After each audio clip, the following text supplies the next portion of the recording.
Well, good morning, good morning, good morning, good morning, good morning, and good morning, everybody. Good morning, everybody. Welcome to another episode of The Morning Glow. Welcome to another episode of The Morning Glow. Got a great broadcast lineup for you this morning, as I hope and I pray that we always do. I'm not important, just a question asker. My name is Raheem Aljamain out of Atlanta, Georgia, but we got two of my brothers here, and everybody else can come on as well. But two of my brothers here, we got the, how we say that thing? We're brothers from the same, we're brothers from different mothers, but we got the same father. That's how the thing go. Toussaint, good morning, sir. How you doing this morning? Doing well, man. How about yourself? High and a happy elephant and lady and porcupine proud to be here this morning. Yes, sir. That's what I am. High and a happy elephant elated and porcupine proud to be with each and every one of you this morning. Badger, talk to me. Good morning, sir. How you doing this morning? Morning. Hope everyone is doing well. Good deal. Good deal. Now, Toussaint, I'm gonna start off with you. I'm gonna ask you this question. We got Ryan with us this morning. Good morning, Ryan. How you doing this morning? Doing good. How you doing? Hey, doing well, doing well. Good to have you, brother. Toussaint, Yes, sir. there's this thing going around now, man, where everybody, all the stores, pretty much all the stores I go into now, they have them self checkout lanes. They have them self checkout lanes. We got a Zamari. Good morning, Zamari. How you doing this morning? I'm gonna get this question out in a minute, Toussaint. How you doing, Zamari? How you doing this morning? I'm a doing, dude. I almost gave up on you. I just sat down to start playing my video game, and then Ryan was I like, just "The wanted to link make sent out," and I'm like, "Of course it is." After I give up see, waiting. see. I just wanted to make sure that you were sitting down and that you was comfortable before I send it to you. See how the timing work. That's timing. That's timing. That is absolute good timing. Give it to you right when you sit down. Toussaint. She said, "Yeah." Toussaint. A lot of the stores, you know what? I'm gonna switch to Toussaint. Ladies are always first. Zamari, I'm coming to you with this one first. Yep, ladies are first. That's my rule. That's my rule. So Zamari, all the stores I go into now, pretty much all the stores I go into have them self checkout lanes. You go yourself, check yourself out. Doop, doop, doop, doop, doop. Put in your bag, pay, go on about your business. I think they're going too far right now with that because now I've gone in a few stores. I'm not gonna call the names out, but I've gone in a few stores where they're asking me, do I want to have a gratuity, if you will, or pay the self checkout lane, some kind of a fee or something like that. And me and my wife was going through one of the stores. I almost called the name. Going through one of the stores, and it asked at the end, do you want to tip? Do you want to tip? Basically, what they're saying, do you want to tip? And I looked at my wife. I said, who am I tipping? Me? Who am I tipping? I did all this. I went through the store, got all my stuff. We went through the lane, scanned it, paid for it, and now it's asked, do I want to tip? 0%, this percent, and they had different prices that you can actually tip. Smart, what is going on? I don't understand that. Why would I tip myself in a self checkout lane, or why would I tip in a self checkout lane? I I don't know for fast service. I don't know what they're doing. I don't know. It could be that which I doubt that this is it, but in their minds it might be to help pay for um servicing the machines. Who knows? I'm just saying in their brains it could be some crap like that to keep the machines in service. I don't know. It's ridiculous and it is stupid. And do you know? I tell my husband all the time. I feel like we're living in the Twilight Zone. Mm-hmm, It feels mm-hmm. like the freaking Twilight Zone because I can remember when they started doing these self checkouts. Because if you remember back in the day, you had what, like 9, 10 lines, Yep, all yep, yep. cashiers. Mm-hmm. And then they started slowly, it was 1 and 2 lanes that were switched over into those self checkouts. And that was it, 1 or 2 lanes. And you still had the 8 other lanes that had cashiers in them. Yes, And yes. now you have what? 3 lanes of cashiers, and the other 7 are self Mm-hmm, serve now. mm-hmm, It's mm-hmm. insane. It's so weird and it's so crazy and it still freaks me out. Or yeah, like Toussaint just said, the Jetsons. Yeah. So no, I don't like it either. It's nice sometimes, but other Mm-hmm. times, dude, I just want somebody else to bag my stuff and send me on my way. I don't want because to do it. because of the fact that I'm running the self checkout lane. I'm scanning everything, putting everything in the bags, and leaving. Should I give them my W-2? Because it's almost like I'm working for the store. You might as well. You might as well. They might as well be paying you at this point because we're doing all the work. What's the point in going shopping if you're still having to do all the work? The point of going shopping is to go get your stuff, relax, and have someone else do the job for you. It's not like that now, man. It's not like that. So you know what my husband and I have switched over to because it's just so much more convenient and it's easier and it pays somebody's bill. Mm-hmm. We just have it sent to the house now. Yeah. Yeah. That's what we do. Yeah. Exactly. See, and there's a pros, even with that, there's some pros and cons because when I go shopping, I want to see what I'm buying before I get it though. That's the only thing about that, especially with my groceries. Like when I'm shopping on Amazon, something like that, you look at it, you do your reviews on it and all that stuff. Oh, that's good. But if I'm buying my groceries, I want to make sure you give me something I want. Don't just go to the bottom of the barrel, find the one that's so soft. Oh, this is about to go bad. Let's send them this one. No. We've actually so with the grocery because they have the what is it, Instant Cart, I think Instacart or whatever it's called.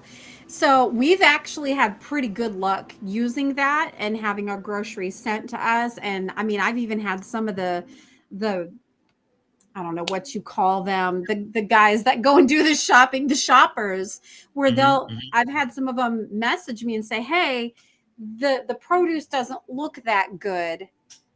So I'm not going to get that, which is amazing, right? And that's what I would do. If I was shopping for somebody else's goods, I would do the same thing. This doesn't look very well. So we've gotten extremely lucky with our shoppers who've delivered that stuff to us. But unfortunately, not everyone is going to have that experience. And it also depends on the areas that you live into. But no. Should you be paying a gratuity fee to a machine? No. No. Might as well keep your money, dude. Exactly. Tucson, talk to me, man. What about these machines, man? They're asking you for, like you said, a gratuity. They ask you for a tip. Tip me. 2%, 5%, 10%. Tucson, what is going on, man? Are they going too far?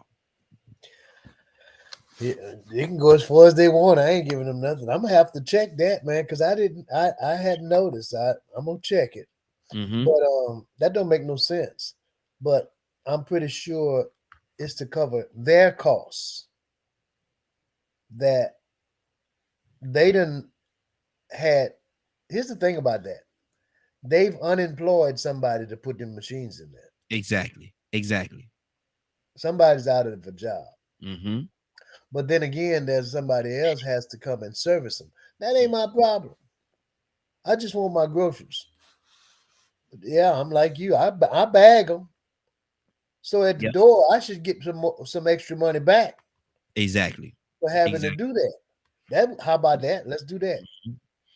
But that makes absolutely no sense. But what's the difference? So if you got a percentage that you paying them, what is based on how much groceries you get, come out of there with one bag and it's $50-something, $60-something worth of groceries. Better not have no meat in there. But no, I try not to, unless I'm in a hurry, go to self-check at all. I want to talk to somebody when I shop. Yeah, exactly.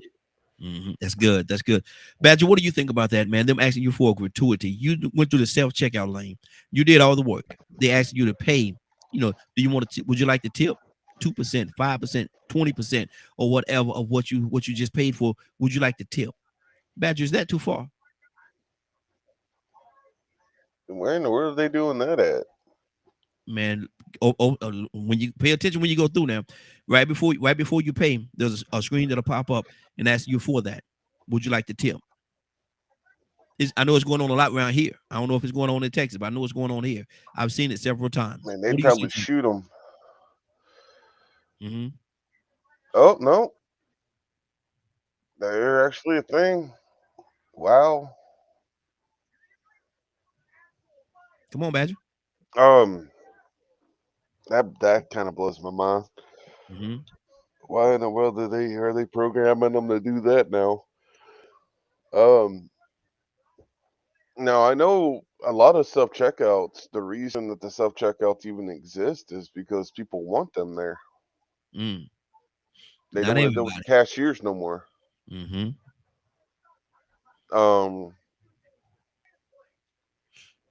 So it's, I mean, it's an option. You need to say yay or nay. Mm-hmm. Well, sometimes at some point you go. I'm gonna use your store that you talk about a lot. Walmart. Sometimes you go to Walmart and they don't have a checkout person. It's all self checkout, and so you don't have an option at that point in time. It depends on what time of the day or what time of the night you go in there. Sometimes they don't have a person checking you out at all. You got to go through that self checkout. Wow. Yeah, boy. I guess we don't shop Walmart a lot. So Mm-hmm. um that's like the absolute last option kind of place. That's So me. That's me too. I don't like it at all. I don't like it at all. But go ahead, brother. but it's just one of those things with the self checkouts, they're more and more common. Matter of fact, about a year ago, a grocery store they called Brookshire's got self checkouts, and all of the old people hate it. Younger people love it, Mm-hmm. and then the ones in between are 50-50 Mm-hmm. Mm-hmm. because but it asking for a tip, Mm-hmm. what is this about? Exactly. Stay right there for a second. Let me go to Ryan. Ryan, what do you say to this, brother? They're asking you for it. You did all the work. You scanned everything, you bagged everything. Now you get ready to pay. And when you get ready to pay, there's a window that pop up. Would you like to tip? Would you like to give a gratuity? 0%, 2%, 5%, 10. Oh, I think it's up to 20%. Would you like to give a gratuity? Man, are they going too far? Way too far. Uh, Asking for a tip. I mean, I understand why they're self checkout machines because just like people don't want to work in fast food, nobody want to bag your groceries. Mm-hmm. They're your groceries. Mm-hmm. And I'm not condoning it because I really think it's silly, but um, a lot of people don't want to wait in line for a grocery. Sometimes you get a checkout person who is as old as Jesus, and they take forever. Mm-hmm. And I know with me and my wife, we can go through self checkout, and I can be in and out of there faster than the cashier blinks. That's just Mm-hmm. me. But people don't want to work fast food, so they don't want to work at a grocery store bagging groceries either, because the pay isn't what they want or what they Mm-hmm. feel they're entitled to. Then there's the other side of that coin too. Asking for a tip, that's ridiculous because, like you said, you're bagging the groceries. So how about instead of asking me for a tip, you just give me some coupons off of my food? You keep upcharging on the food because of whatever's going on out there in the world, inflation or fake food shortages, and then you want to charge me extra for all this food. Like, that stuff drives me nuts. Go in there and get a whole grocery cart for $200. Now you go in there for $500, come out with nothing. Mm-hmm. Mm-hmm.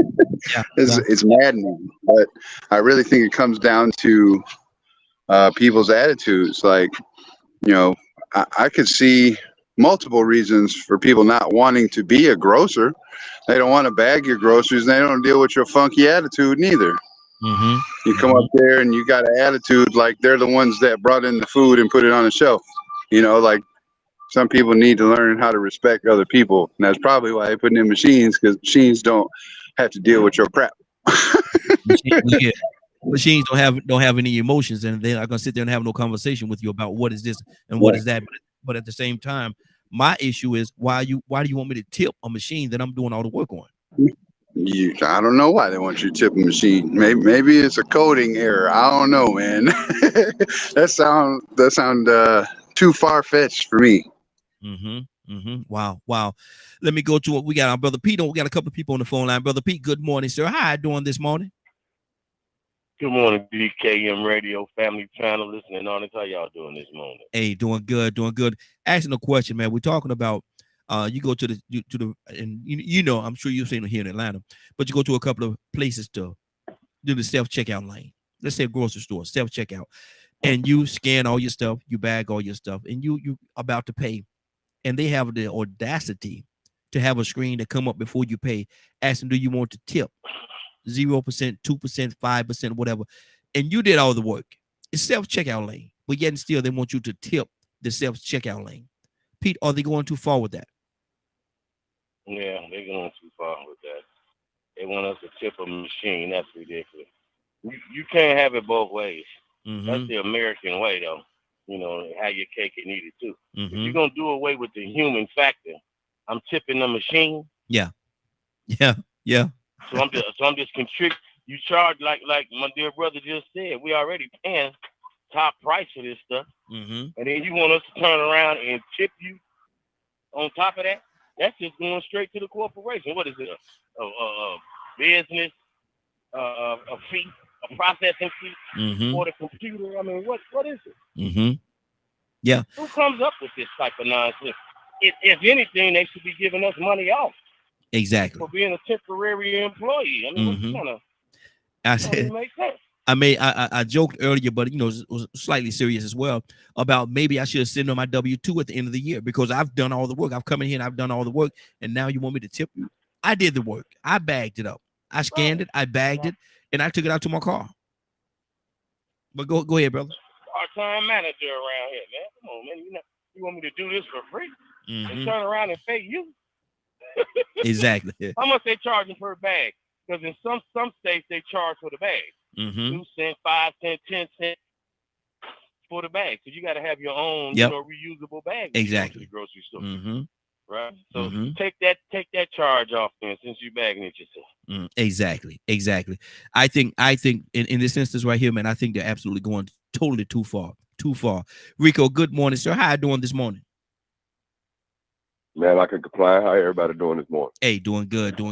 Rico, what do you say to this, man? And have you seen this where they ask you for a tip after you go through the self-checkout lane? They want you to tip.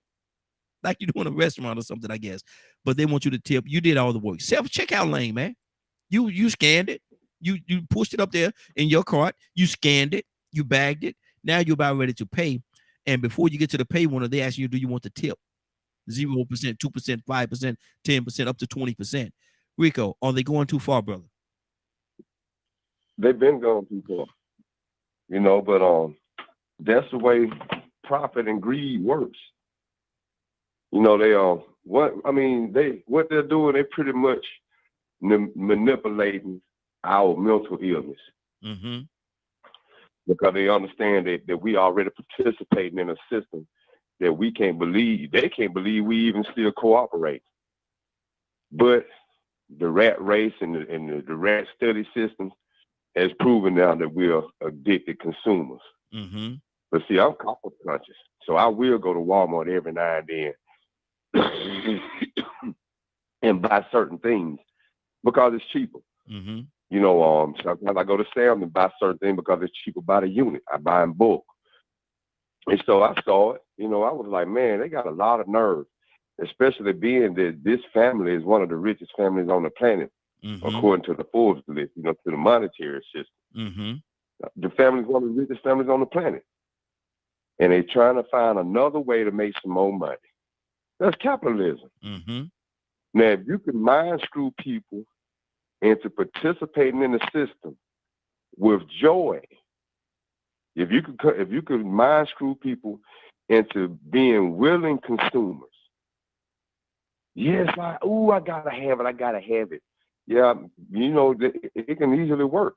And so now they just put another twist on it.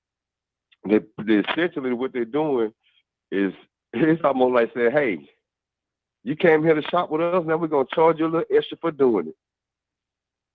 You came here and you didn't utilize none of our customer service. You did it all on your own. It's so simple and automatic and convenient. We're gonna charge you a convenience fee. You know how many people charge extra now because you're using credit cards? Wow.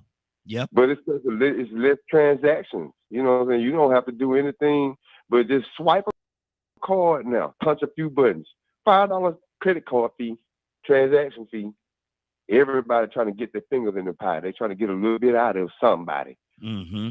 And then that's the system of capitalism. That's I mean, to know that people don't want to work these fast food jobs and they sucking at customer service. It's only because it's not because they don't want to work the job because the pay is not enough. It's because the pay isn't going up. Mm-hmm. And the corporations and the Walmart family, the Walton families, all these people, the Jeff Bezos, Mm-hmm. they would rather lay you off than increase their pay and increase the pay. The whole time they're making record profits every year. Mm-hmm. Every year their value goes up by billions. Yep. And then and these same people now trying to find another way to get some money out of you. Mm-hmm. You know, personally, I would rather have the customer service and human contact, because if something goes wrong, I don't have to sit down and wait for assistance. Exactly. They can probably get assistance a lot quicker than I can. They know how to do this. They're more familiar with this if it's a repetitive thing. But this isn't something that I'm not used to if I have a technical malfunction. So I would rather have the customer service, but people love convenience. Mm-hmm. And they know that we are human addicts. If we can get it quicker, we'll pay a little extra. Look at DoorDash. Mm-hmm. You're already paying extra to go eat at a restaurant, you know, compared to what you can cook it yourself and make it for. You're paying probably about 5 times markup to go to a restaurant and eat. Yep. Then on top of it, you're paying another 5 times markup for somebody to come, go get it and deliver it for you. Mm-hmm. And it don't make no sense. Yep. Especially if the restaurant is right down the street and you got a car in your front yard. Mm-hmm. You can use your own gas, but for convenience, people are willing to pay to be convenient. Mm-hmm. And so Walmart saying, well, since y'all want to have the convenience of ringing up y'all stuff, let's see if we could get y'all to pay a little tip. Mm-hmm. Some of y'all will say you got to pay to play. And see, and truth of the matter, Rico, a lot of, I don't, and I won't. But a lot of people are putting a gratuity on top of that. They're actually paying a gratuity, thinking that, you know, it's something that they should or have to do. And it's just, man, look at they getting. I can't even say it that way. They're getting played. They're getting played. I say that. I can't say it like that. They're absolutely getting played. Tucson, what's on your heart, brother? We do live in a system where they say it ain't tricking if you got it. Yeah, exactly. So they figure you must have it. Go ahead and trick and pay this little tip since you're using this convenient little way to pay. You don't have to deal with nobody. You know, you can do it fast. Mm-hmm. Ain't it so convenient? But sometimes you got to pay for convenience. Mm-hmm. I also seen, and Tucson will come to you next, but I also seen situations, man, where you go to certain gas stations and they charge you more money. They're charging you more money to pay with your credit card than if you pay with cash, because they want that credit card expense that when it goes along, they want to push that onto you. They want to push that onto you, man. And so you go in there to buy their gas, their product, but now how you paying, cash or card? Or you paying with cash or card? Man, it's crazy how they doing this thing, man. Tucson, what's on your heart? Yeah, I think it costs to be. I don't like to carry cash, Mm-hmm. and so sometimes you got to go to your bank and get some money before you go to the gas station, or because they're gonna charge you. I'm talking about even the hamburger place. Yeah. Well, I don't care what it is. They charge an extra. I don't know if it's 1%, 2% for credit card transactions. Yep. And I that's said crazy. to myself, I just go by the bank before I get there. Mm-hmm. Get what I need to put gas in. But that's wise to do that, but it can also be an inconvenience if you got to drive all the way down the street, all around the corner, go to the bank, then come all the way back just to get your product. You know, that's exactly. Yeah, it's but and then if you go to the bank, a bank that you don't bank at, they're gonna charge you. They're gonna charge you $3-4. Yep. To get your money out of that machine. Mm-hmm. I mean, we being tore up from the floor up, and we enjoying the ride. Mm-hmm. No sugar, no no kiss. But Lord have mercy. I'm gonna leave that alone. Yeah, leave that alone. Well, you took a turn on us there, brother. You took a turn. You know, I'll turn, but they put me out of church Sunday. So I got, I ain't stunned them. No, but man, look,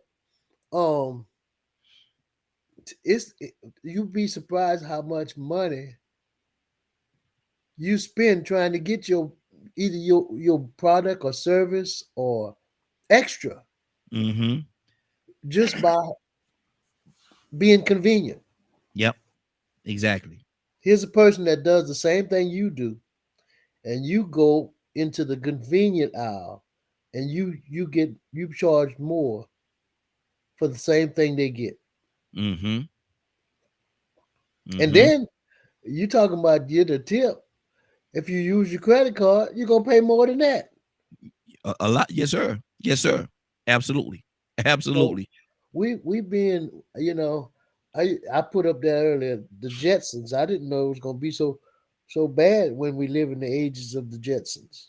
But we getting there quick, fast, and in a hurry. And then the thing about it, some people ain't got no money. Not much money, Yeah, yeah. But they done thought this thing out. Somebody to sit up and say, you know what? If I start a self-check, I could save money on hiring people. And at the same time, I could charge the customer more for nobody being there. Because I tell you what, some of these cashiers you talk to or people that's, you know how you go to McDonald's. I don't go to McDonald's too much because I don't know if their food is really beef or whatever it is. I think it's, they've had a reputation. But anyway, they got you press in buttons to get your order. Yeah, yeah.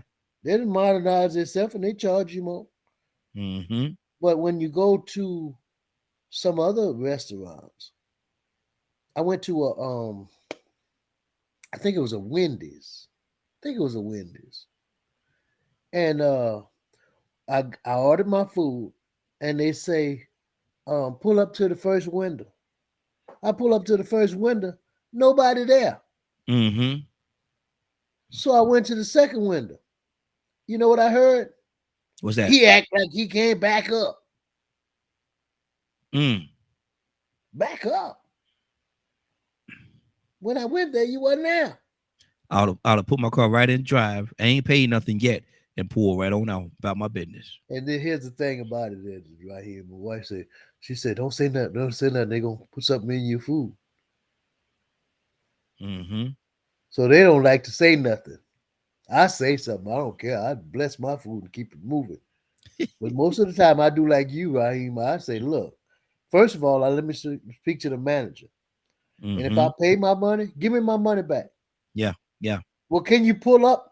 Wait a minute. I ain't come here. I ain't got nothing to do with the person behind me. Give me my food. Yeah, yeah. Oh, don't say nothing. Don't say nothing.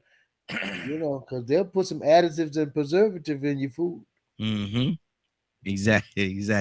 Let me go to Ryan. Ryan, what's on your heart, brother? They got to the point where when you pay for gas now, if you're not using cash, they're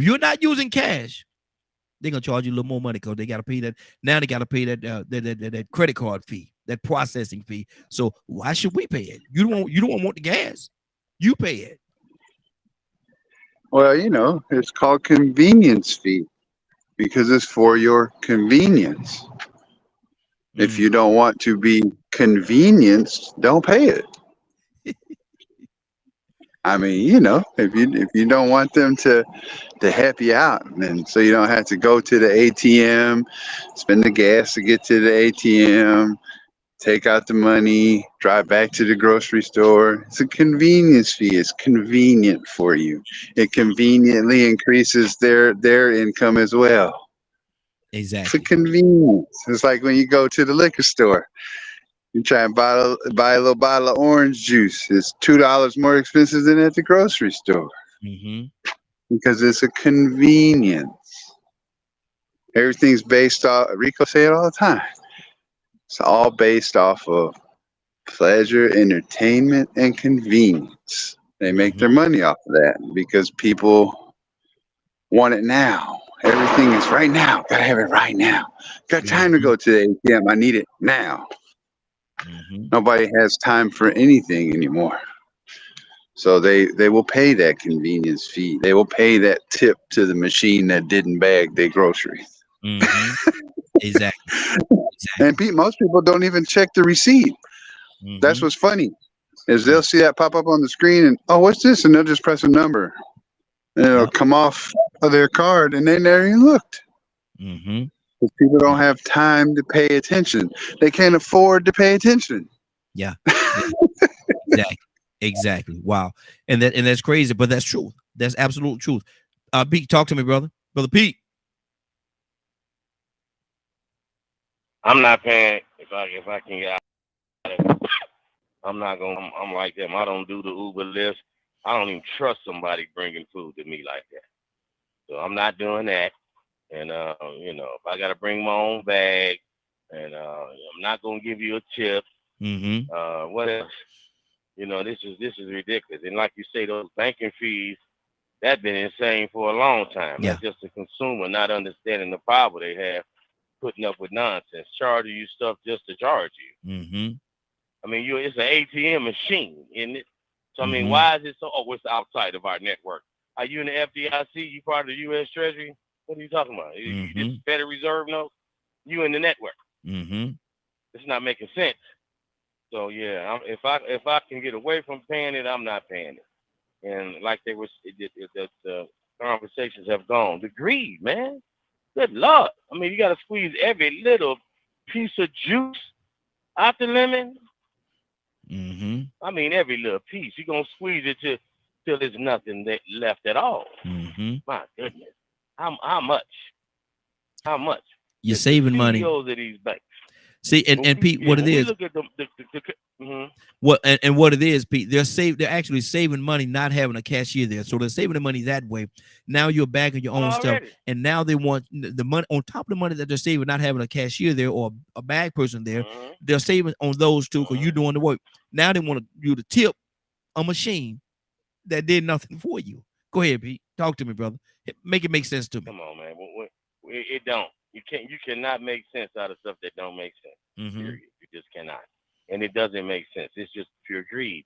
When we look at the amount of wealth that these, higher ups with these corporations have, it starts getting to a level of just being obscene and insane. Mm-hmm. I'm not against anybody making as much as they can off their intellect, their talent, their ability. Great. But if it come at a cost of others, if it comes at a cost where it can injure others, then that's too high of a cost for us to collectively pay. Mm-hmm. Mm-hmm. That's good. That's good. Zamora, talk to me, sis. Nothing. Mm-hmm. I mean, really, there's not much more I can say to this. I mean, maybe you're paying that gratuity fee to these machines because maybe they're really sentient now. Maybe they're looking for fair wages. They're getting paid something. I mean, it's going to come a time at some point, maybe not in our lifetime, where that is a possibility for that to happen, where they are going to be aware and not just a machine used for our convenience. You know what I mean? Mm-hmm. So I'm just being funny with it, but truly, I mean, what other explanation is there? That's why I was laughing when you said, "I said, man, she being funny right now. She being so funny right now." Yeah, it might even get to the point to where you might be nasty to that machine, and that machine's going to talk back to you and say some things. What you call me? What you call me? We're tipping them. I mean, I don't know. It's ridiculous. It's insane. It's crazy. And like I said, that's why Ryan and I have kind of swapped over to now. We don't have everything ordered and sent to us, delivered to us as far as our groceries are concerned, right? Like we'll go and we'll shop specifically for our meats because, Ryan is more of a stickler about that than I am, but he wants to pick out that quality meat himself. Mm-hmm. Mm-hmm. Because he knows what he's looking for and he knows what he wants. And I get it. I understand that. Right. But everything else that we order, it's like, man, I'm helping to pay for somebody to be able to get by doing that. Mm-hmm. Through them receiving those tips that they get from delivering our groceries. So why not? At least somebody is getting paid for some work you know, and that's kind of how I see it, because they've done taken the jobs out of all of these grocery stores, out of a lot of the shopping centers now, unless you go to like Kohl's or one of the big, you know, shopping areas. I'd rather it go to a human being that needs it. Yep. So, you know, that's why we kind of have started switching over to just that delivery system, because it's going to somebody's family. Yeah. It's helping somebody. The machine don't need it. Exactly. Badger, what's on your heart, brother? Talk to me. Well, I was sitting here, you know, thinking about the tip thing, and you still got to dig to find out where the money's actually going when you tip these machines. But credit card charges, you know, when you pay online for certain things or in certain areas, you know, they're like, hey, we're going to charge you a something amount %, you know, to cover for the credit card surcharge. And it's one of those things of just being aware, because they've been doing this pretty much since credit cards started coming out. And now they're everywhere. Most people use them. I'd say a high percentage of people use them.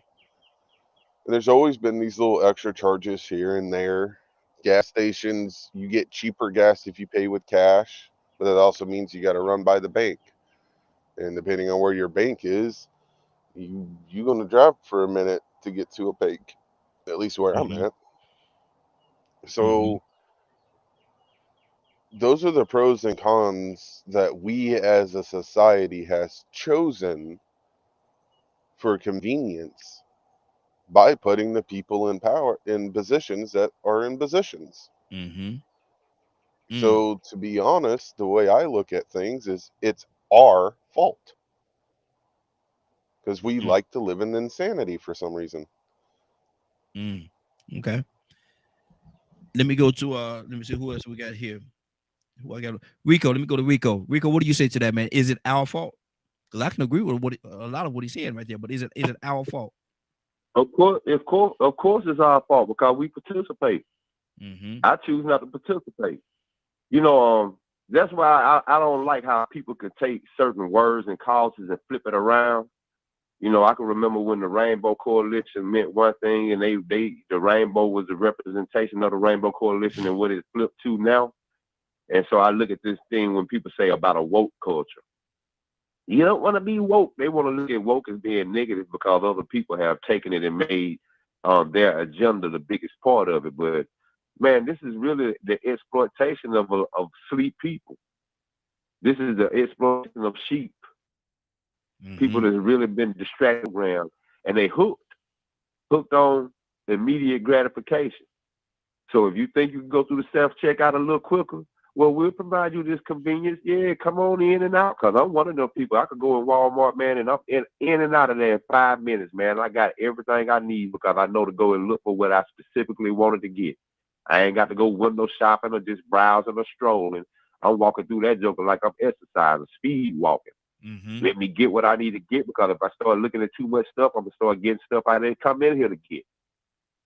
I know how that addiction, how that dangling that carrot or that cracker, that ice cream in front of your work, when you start seeing, ooh, look at this and look at that. Ooh, look at all this stuff. Look at all this stuff in my pockets. My money just burning a hole in my pockets. I can't wait to spend. I can get some of these. I can get some of that. I can get some of these. They know we hooked. Yeah. And ain't nobody doing anything about it. Everything that can make things easier for us, and then we want to get it as quick as possible. So yeah, I ain't got time to stand in no line. But you standing in line and use the self-checkout. Yep. Now walking in and seeing a few registers with people walking behind them, and they look quicker now. I'm like, look at this. See, that's how I go. I go to Walmart. That's what I do. I go to the electronics department and ring up all my stuff with the cashier back there. I don't even go to the front of the store no more. I like to get out of there quick too, but I ain't using that self-checkout because if something goes wrong, I don't feel like sitting there waiting on somebody to come fix it. Yep. I don't want to take the risk of being accused of not swiping something or not scanning something. So I'm going to let them mistakenly not scan it. But I don't figure out the system. See, this is the thing about waking up, figuring out the system and realizing how that system is manipulating you, and then how you can manipulate it. If you want to continue to be that guinea pig, if you want to continue to be that consumer that loves that convenience, then they're gonna manipulate you into thinking that it's worth it to pay DoorDash $5 extra, to pay somebody $10 extra to deliver your stuff in Walmart.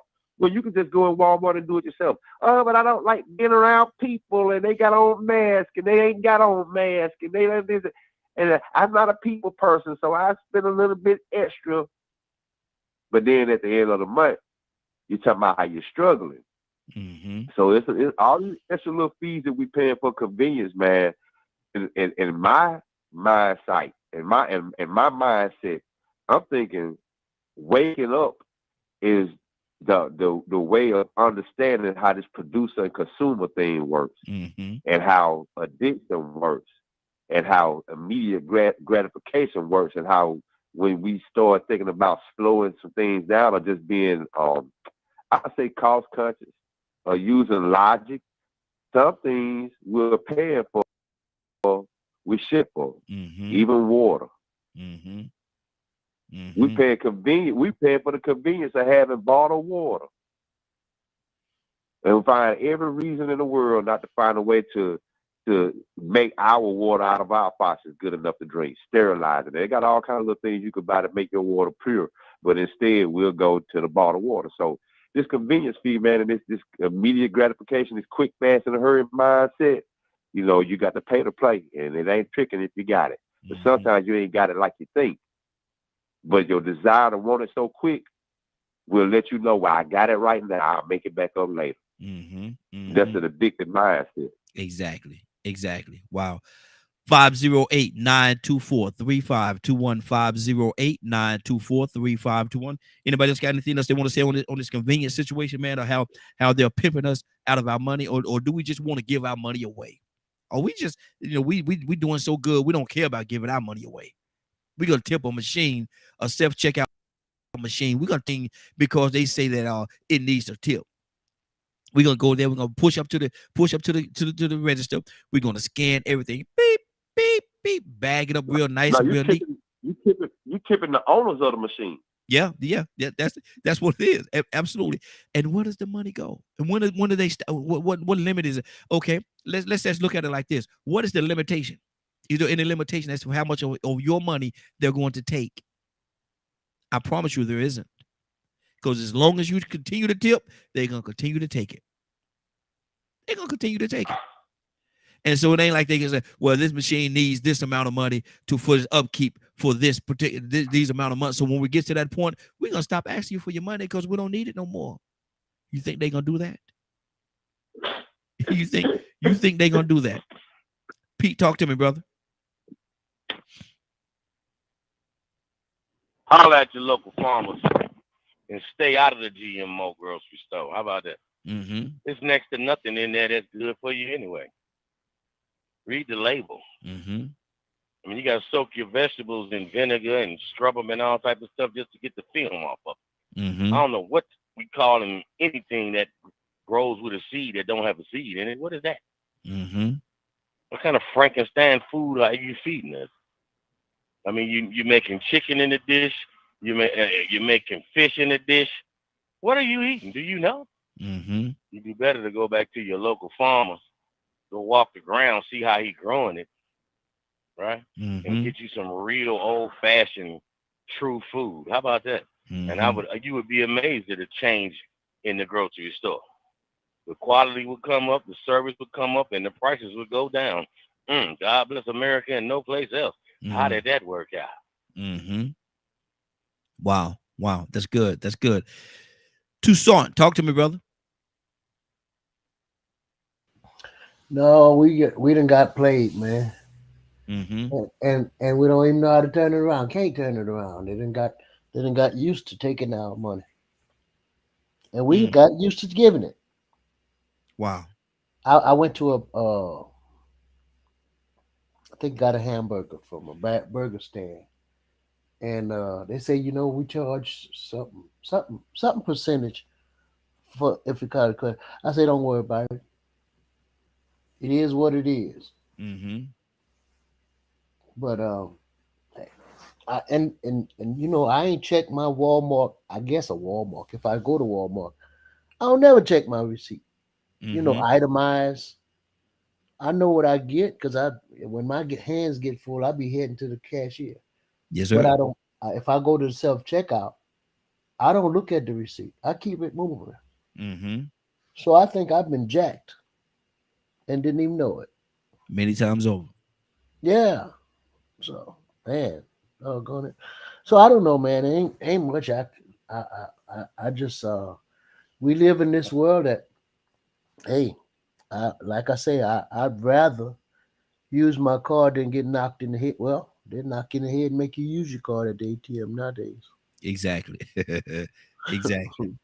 But I just don't, you know, it some of it is good, I think, and some of it, you know, we just blowing money and Mm-hmm. complain about not having it. Mm-hmm. So Wow. Absolute truth. Tucson, I'm gonna stay with you. I'm gonna go with this next topic. I'm gonna stay with you for a second. And I want you to tell me, what do you think? Most people, and we asked a question similar to this, and that's why I wanted to go back to it, because we actually said we was gonna revisit it, but it's gonna be slightly different anyway. What do you think most people want out of these three? Do you think they want peace of mind, they want wealth, or do they want love? wealth, straight to the bank. Take me to the bank.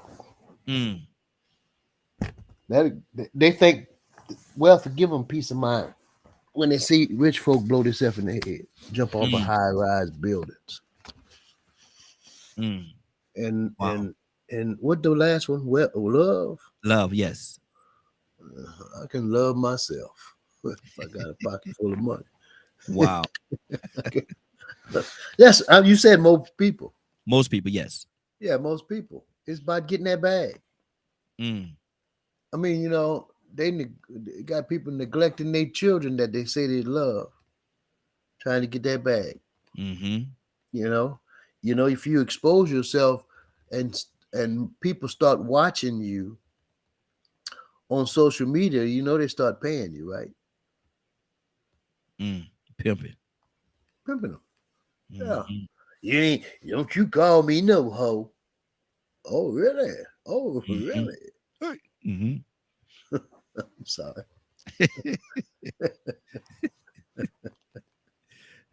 Lord, gee. Yeah, but peace of mind. That's the last thing we're looking for in these days. Mm-hmm. Everybody in the uproar. Everybody upset about something. Everybody Mm. got issues. Wow. Nobody Wow. looking for a peace of what mind? Who mind? Mm-hmm. Mine or yours? That's too much of a sacrifice. You talk about a sacrifice to get peace of mind Mm-hmm. in this uptight world. Something ain't right. Man, look, we talk about mass shootings and it happened again. It happened again. Mm-hmm. Every time you turn around, it happened again. Yep. Got Yep. one happened yesterday. I think I must have been yesterday. Again. Mm-hmm. So peace of mind, it ain't it. Wow. Love, what the world needs Oh now Lord. is love, sweet love. You can't find that. Look here. Nobody loves nobody no more. Mm. But Mm. talking about that money, let's just go for it, man. I'm telling you, man. Mm-hmm. Shoot, Wow. Wow. especially if you're gonna pay me to not do nothing. Mm. How about that? Exactly. Exactly. Let me go to Badger. Badger, what do you say of these three? What do you think most people, now not Badger, but what do you think most people would pick? Peace of mind, wealth, or love? Wealth. Wow. And I hate the fact I'm having to say that. Mm. I Wow. just look at our society. That's self-explanatory. Mm-hmm. Mm. Because people think wealth is what will provide love and peace of mind. Wow. Just simple. That's good. That's good. And it's a sad place, man. It's a very sad reality to even have to say that. I feel you on that, Badger. It's a sad reality. But go ahead. It is I was going to say unfortunate truth, yet I don't think unfortunate fits it anymore. I think we have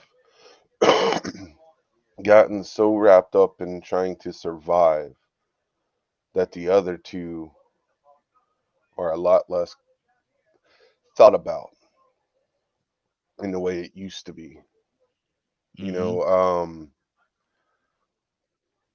it's interesting coming from watching the transition just worse and worse, and now it almost seems like it's some old things are coming back because a lot of younger people are tired of the way things are, and they want to see more love and compassion for other human beings, but they don't feel like they have a voice.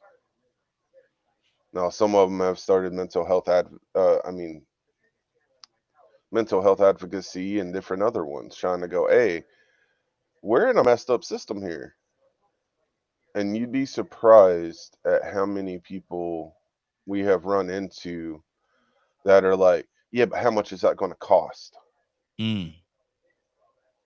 Constantly, that is an answer. How much is it going to cost? Are people going to take advantage of it? People ain't working because welfare is paying them more.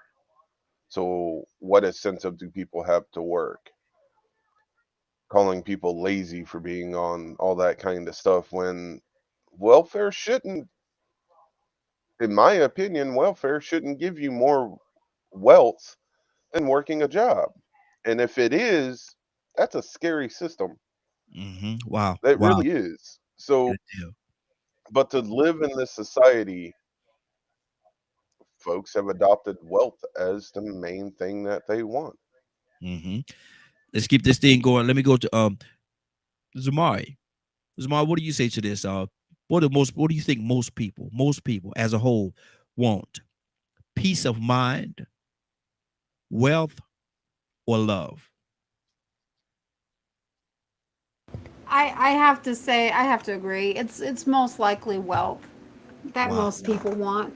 I mean, you know, it's just a sad reality. It's the world that we live in. Money makes the world go round, yada, yada, yada, so on and so on and so on. You know, money can buy you happiness, money can buy you love. And then you got the other songs, right? That you can't buy love. Well, people try. People try. Personally, for me, it would be love, because love brings that wealth into my life. Wealth, unfortunately, as we see it, when we hear that word, it's it's money. It's a financial gain for us, right? But for me, it's more than that. So love would be at the top of my list, because love brings me wealth and it brings me peace of mind. I have security. I have someone I can spend my life with. If I'm talking about my partner, I have my children, so for me, it's a whole different dynamic. I see it differently. I would love to have money. Sure. Who wouldn't? There's 1,000 things that I could do, 1,000,000 things that I could do if I had the means to do it. But it's definitely not at the top of my list of things to obtain. Exactly. Rico, peace of mind, wealth, or love? What do most people want? It's obvious most people want wealth. And it's financial, economic, monetary wealth. It ain't health. I like the wealth of health. But the thing is, it's sort of going back to that being hooked on convenience. I mean, right now people think that money can buy anything. Money, money can't buy you segregation. If you like solitude, you can buy an island. Go, how many people say, man, if I hit the lottery, I'll buy me an island and just get away from everybody. They want to live in exclusion. So money can make that happen. And that gives people the drive and motivation to do that, because you can get people to work for you. That way you don't have to get your hands dirty. And now you can even buy a robot wife. You see what Elon Musk been doing? Yeah. Yeah. People been buying robot dolls and stuff. They don't have to worry about girlfriends. You don't even have to go out on a date no more and meet nobody face to face. You just get online and get on this app and go to Plenty of Fish and go throw your cash and reel out there and grab something. You know what I'm saying? So it's like, you know, right now people want the money because it costs to do Plenty of Fish. It costs to do all this stuff. Man, people want that money. It really lessens the stress, you know. And Badger really hit it on the head. We've been manipulated into having this thing as a necessity, as a desire because of the cost of living. The cost of living has created a desperation for survival.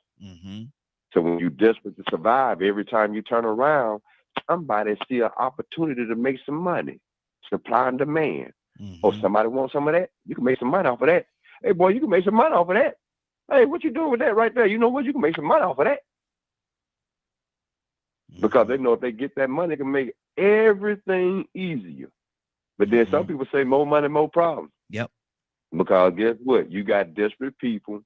They can't avoid the costs of living, who have now become desperate to survive and finding any type of way to get that cost and just justifying it. So right now, people will do something strange for a little piece of change. Right now, the dope boys and the dope dealers and the pimps weren't looking too attractive, but right about now, you'll get your reformed drug dealer. You might even date your OnlyFans girl. Oh, say she pimping herself out and then making y'all pay to watch it. And that's good because she made $2 million last year. Let's make her famous. Look at her, y'all. She getting it. She's successful. Why is she successful? Because she was able to afford to be able to survive. Wow. She found a way to make herself wealthy so she could do all the things she want to do. So look at her, y'all. She made it. It ain't nothing in this world she can't do now. She got all the money she needs. Then look at her being nasty. That ain't nasty. Ain't nothing wrong with that music. Ain't nothing wrong with them rappers. Them boys making money. It's just music. It's just video games. It's just, come on. Everybody okay if it makes some money because you can do so much in your life if you get that money. You know what I'm saying? They got us dependent. We are behavioral addicts and we are dependent on all these manufactured goods to survive. Wow. Desperate to survive. So every time when you're desperate to survive and you got to pay a cost to be able to survive, you're always going to be looking for a way to use whatever means you got to use, you have to pay with to get that. Right now, everybody looking for anything that there's a demand for. Put a number on it. Wow. 508-924-3521. 508-924-3521. We're asking a question this morning. Peace of mind. What do most people want? Peace of mind, wealth, or love?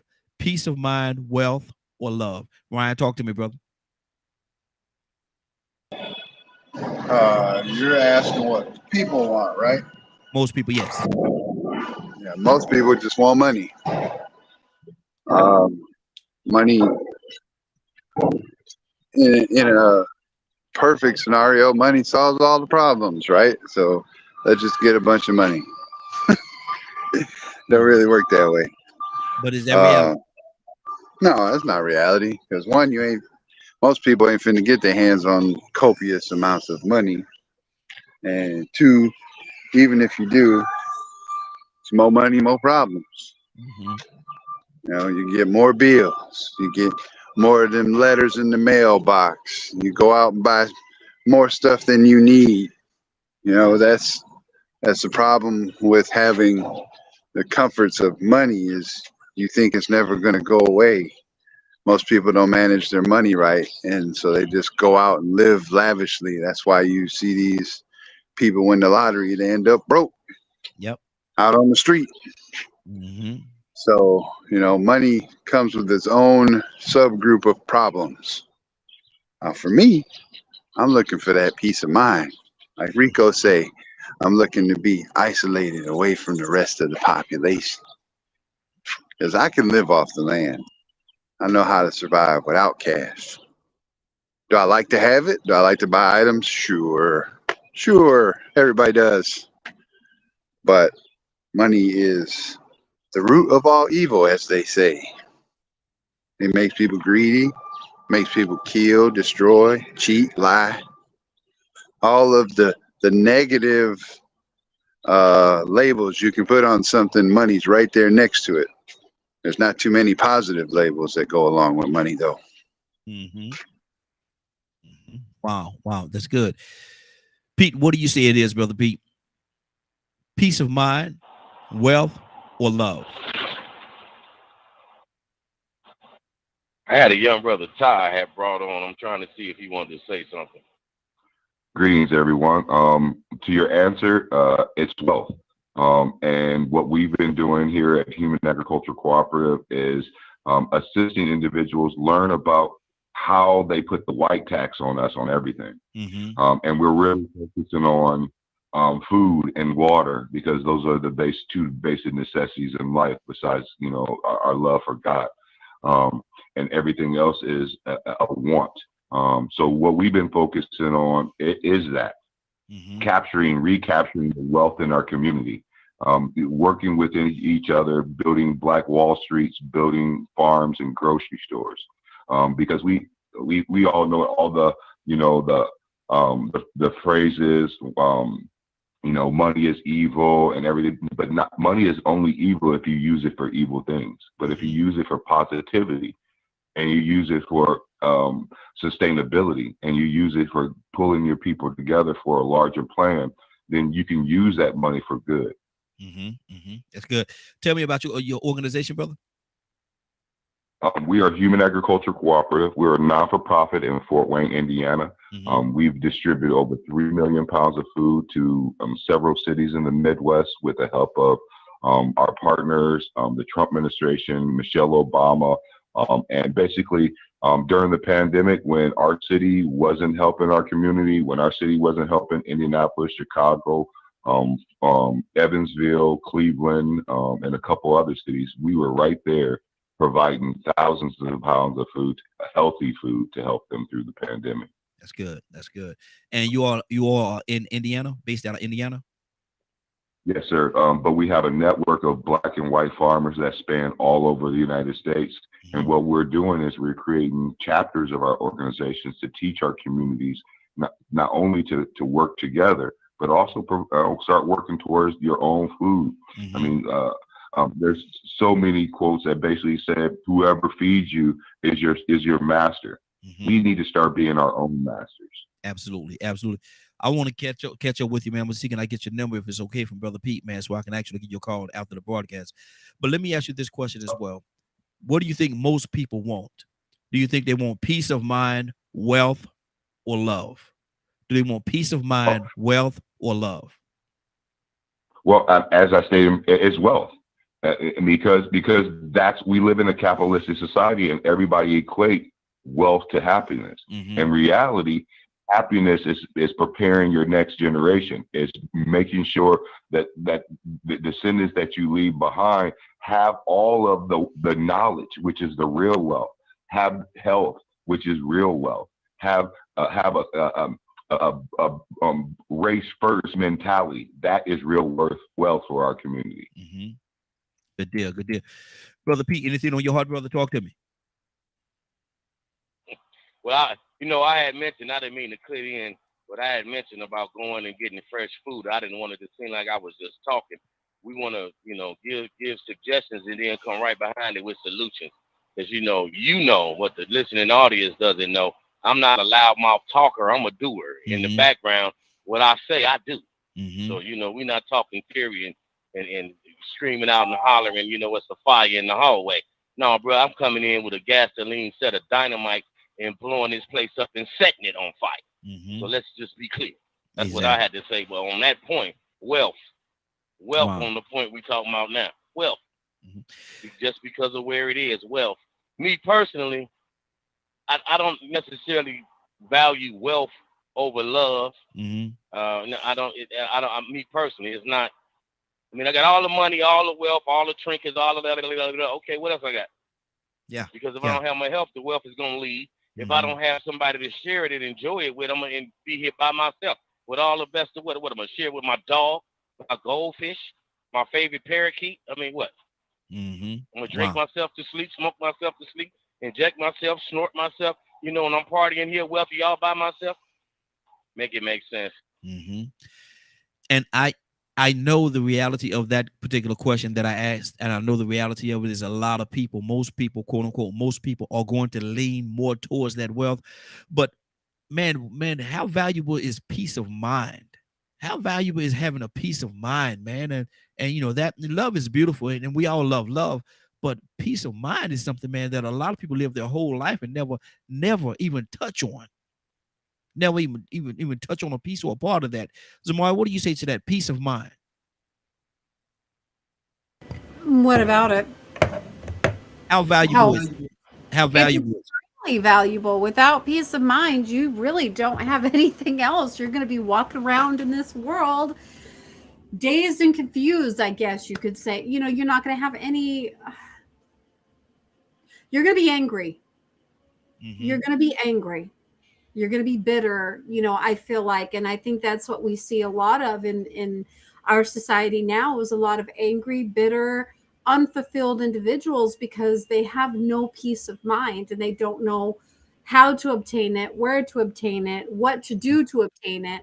You know, which again is why now we're seeing a lot of people who are trying to find ways to get that through therapy or you know, different things. Do you think most people actually realistically, do you think most people know what peace of mind even looks like? Probably not. Probably not, because it's like we've been talking about even on here today and many times before, where we're so busy. We're busy. We've got A through Z that we're doing daily, weekly, monthly. By the time we get home and have time to kick up our feet, it's time for bed. And then we wake up and we do it all over again. There's no, and my husband especially, like most men I'm sure on here who have that job, you know, that full-time job. And then if you have kids on the weekends, you're doing things for the kids, with the kids, about the kids, buying for the kids, buying for the wife, helping the wife, and vice versa, you know, the wife helping the husband, et cetera, et cetera, et cetera. It just never ends. There's no silence to the noise. And it's very hard to find that peace. Me, I'm lucky, right? Because I get to stay at home. I get my peace of mind throughout the day while my kids are at school and whatnot. But I tell you what, even with that, it's like as soon as they come home from school, sometimes it doesn't feel like I've had 5 minutes. There are days where it just doesn't feel like that. And so that's why we have to find our outlets, whatever that outlet is. Like Rico goes for his walks, his runs, you know, and he talks about how that helps to center him. So we have to go back and find what our center is to help keep us grounded, to help us with that peace of mind that we're searching for and longing for. And without it, ultimately we're lost. Exactly. Well, Raheem, good morning, Morning Glow. Good morning. Good morning, young lady. How you doing this morning?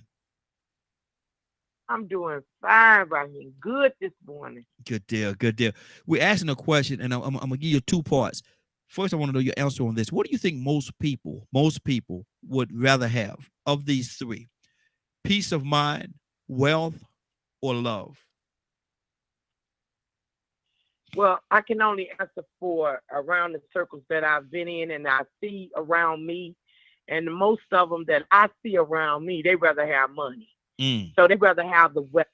And I say that because I see their movement, their direction, the way they go, how they put their priorities in order. And they put their priorities in over love and other things that are peace of mind versus money. So that's why I said that.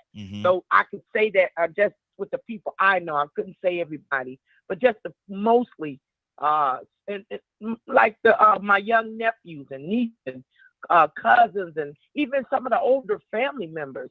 I can't understand. Here you are, you in your 70s and 80s and you still trying to save all you could save. Come on now. Now that's why I say that. Come on, because now, you should be living right now. Come on, enjoying life to the fullest, getting yourself some peace by taking vacations or something. That's why I say that, right? Now, whatever happened to, because I value money is good, love is certainly good. Everybody want love. But what about peace of mind, Willa? What about having that peace of mind where you just at ease, peacefulness? What happened to that? Why don't people want to obtain that anymore? I believe people do want to obtain it, but the key thing is a lot of people just don't know how. Even an introvert or somebody who's in a solitude area will want that peace of mind. But see, what happens is there are so many things going on in our lives. Zaria said it right. You got to find that place in your life, because ain't everybody the same. What brings you peace, Raheem, may not bring me peace. What brings other people peace, because a lot of people have learned now to do yoga or learned how to meditate in life. That's what I see. People are trying to be more healthy, not only healthy with their body, but healthy with their mind, by the way they eat, with what the things that they eat. So I believe that it's just that they don't know how, to even, you could even take somebody that's working an office job. They don't know how to put things in order where they delegate responsibility to others. They try to all do it themselves. Now, when you got that kind of life, and Raheem, I believe you got that kind of life, where you got so much going on that you're thinking about this, you're thinking about that, you're thinking about this, when there needs to be some delegation, something you delegate somebody to do it, put it in order, put it on paper, put things in order where this comes first and this comes second. And that way it kind of gives you a peace of mind. But sometimes, like I said, we get so involved that we got so much going on that we can't even sleep. I got a daughter. She's not my biological daughter. She's my daughter-in-law. She's in real estate, and now they're putting her in a magazine. She never gets the sleep that she needs. And I don't worry about that, but I pray about it for her. Because when you worry, that's even another silent killer. So that's what I wanted to say. That's what I want to put out there, Raheem. That's what's on my heart. Good deal. Good deal. Badger, talk to me, brother. Peace of mind is obtainable in this crazy world, but it takes a lot of work. Learning to be balanced and be thankful for what you do have and not for what you don't. We deal with a lot of interesting human beings in positions that can affect our everyday lives. And it's very tough. When I first hopped in here, I was talking about what the budget that the Republicans are trying to push right now for 2024, and it's frustrating. Yet I acknowledge that the wildness of what we are having to deal with as the human population of America, dealing with these people that are in these positions, we have each other. Yet at the same time, people get so focused on themselves, their household, that they forget about other people. There's less community values. It's harder to trust people because of all kinds of different situations. It's a dog eat dog world. and it's gotten worse and worse and worse. And how do you find your peace in the midst of all that chaos? I have a loving wife. I have 2 amazing kids. And within all of this nonsense that is going on, a way is always provided for. Just got to be calm. Not let the anger and consume me. That's good. And that's a way. Like talking about yoga, talking about going to therapy and different stuff like that. Those are all ways to figuring out how to keep the mind calm among the turmoil. That's to be good. able to make clear thoughts, clear decisions without overreacting to certain scenarios. Good deal. So once again, go ahead. No, go ahead. Once again, it comes down to education, the teaching of morality, the teaching of be responsible for yourself and to others. All of that plays a role. And until those truly come back into everyone's lives, I don't know when I'm going to see a change. Good deal. Good deal. Keeping this thing going. The number 508-924-3521. 508-924-3521.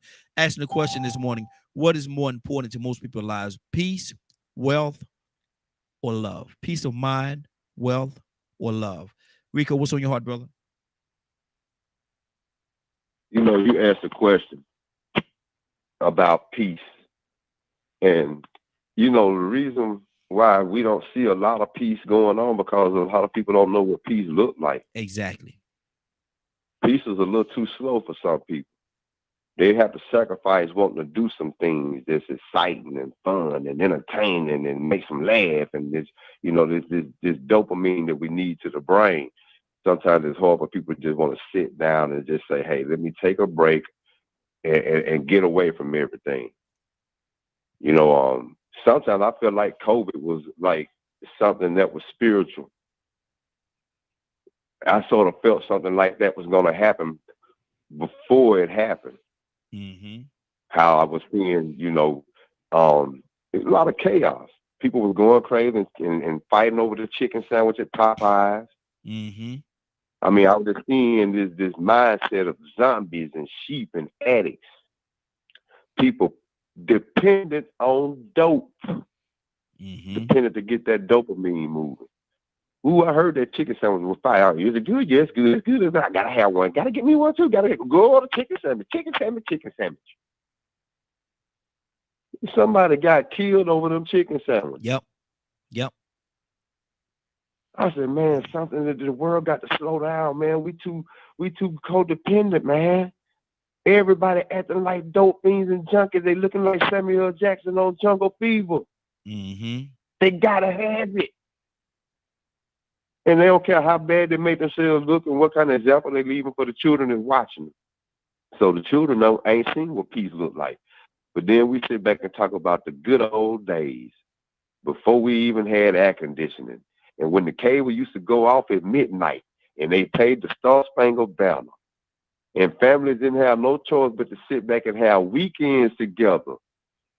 Because stores didn't stay open 24 hours a day. And if you didn't go to the grocery store on Saturday, then you was out of luck on Sunday because everything was closed. It wasn't about business. And the cost of living went to the point where you got to get it to survive. But then you got some communities. See, we forgot about how important the priority is of the human community. We forgot how important it was to realize how much of a priority it is to realize that we are a part of this universal connection. And so, you know, I always say, you know, man, we have I hate to say have an Amish mindset. I want to say the Amish community model. They survive within this system and they profit and capitalize off of it the best, but they don't indulge or get dependent on the things that they don't need to. They're so self-sufficient.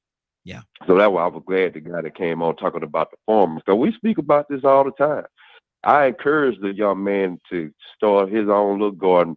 This woman that was following when I used to read books online every day. Mm-hmm. She had a grandson. They used to sit back and listen to him. I mean, all these different people was like, man, my children be listening to you. And he asked his grandmama to help him start a garden. He was like 7 years old. Yep. That's good. That's good. Because it started making sense. You know, why should we go and pay for this convenience when all we got to do is just slow down, take the time out to realize that our own survival is the most important thing. We could sacrifice a little bit of time, a little recreation and fun, just to go ahead and grow it to ourselves and cook it ourselves and make it a family thing. Mm-hmm. You know, because we know what it was like when it was peaceful, when it was less mass shootings, when it was less conflict. We 70s babies. Yep, exactly. Our grandparents gave us that peace. Even though the little conflict, even in the Amish community, they have a little conflict every now and then. But for the most part, they don't have the crime problems that we have. They don't have the murder that we have. They don't have all the chaos. And we didn't have as much chaos in the past. But see, that was slower times.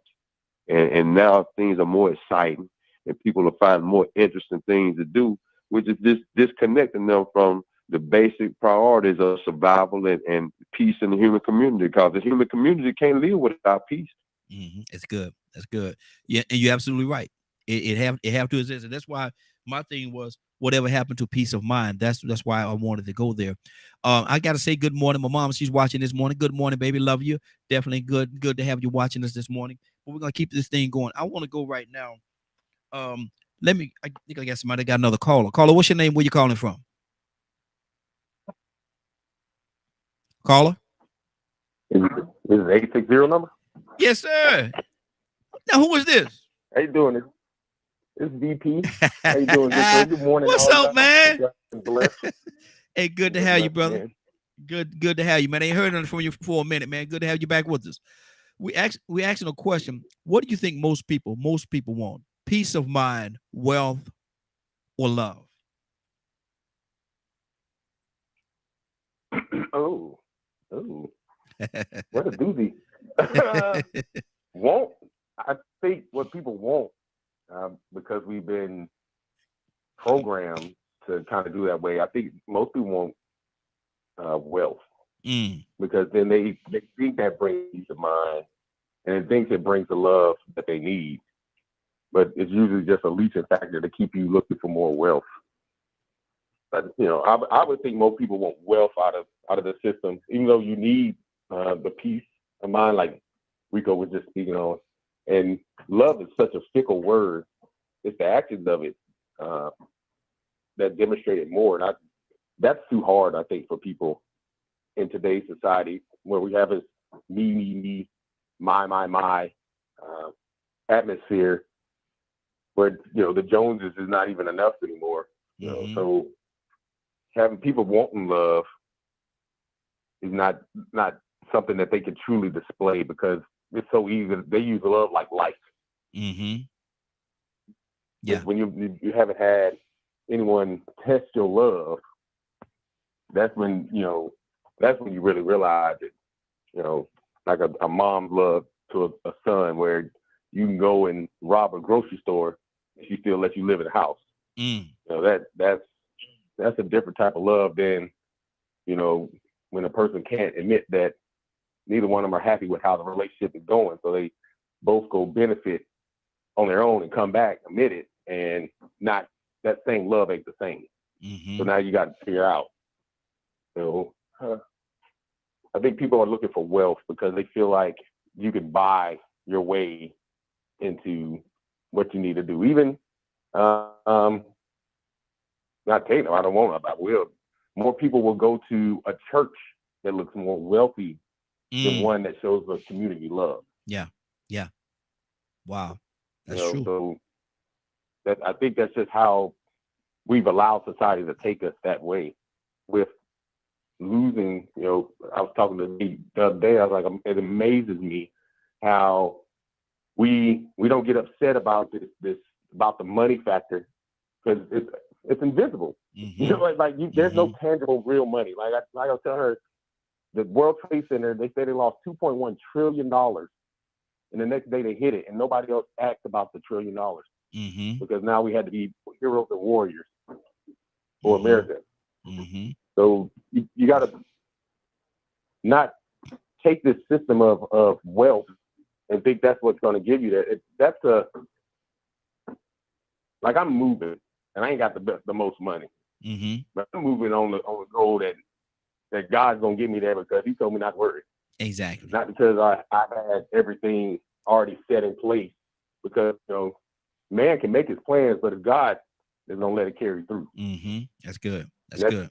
Without the wealth, without the knowledge of understanding wealth can take you so far. Because billionaires become billionaires, and then they try to become trillionaires because it's still not enough.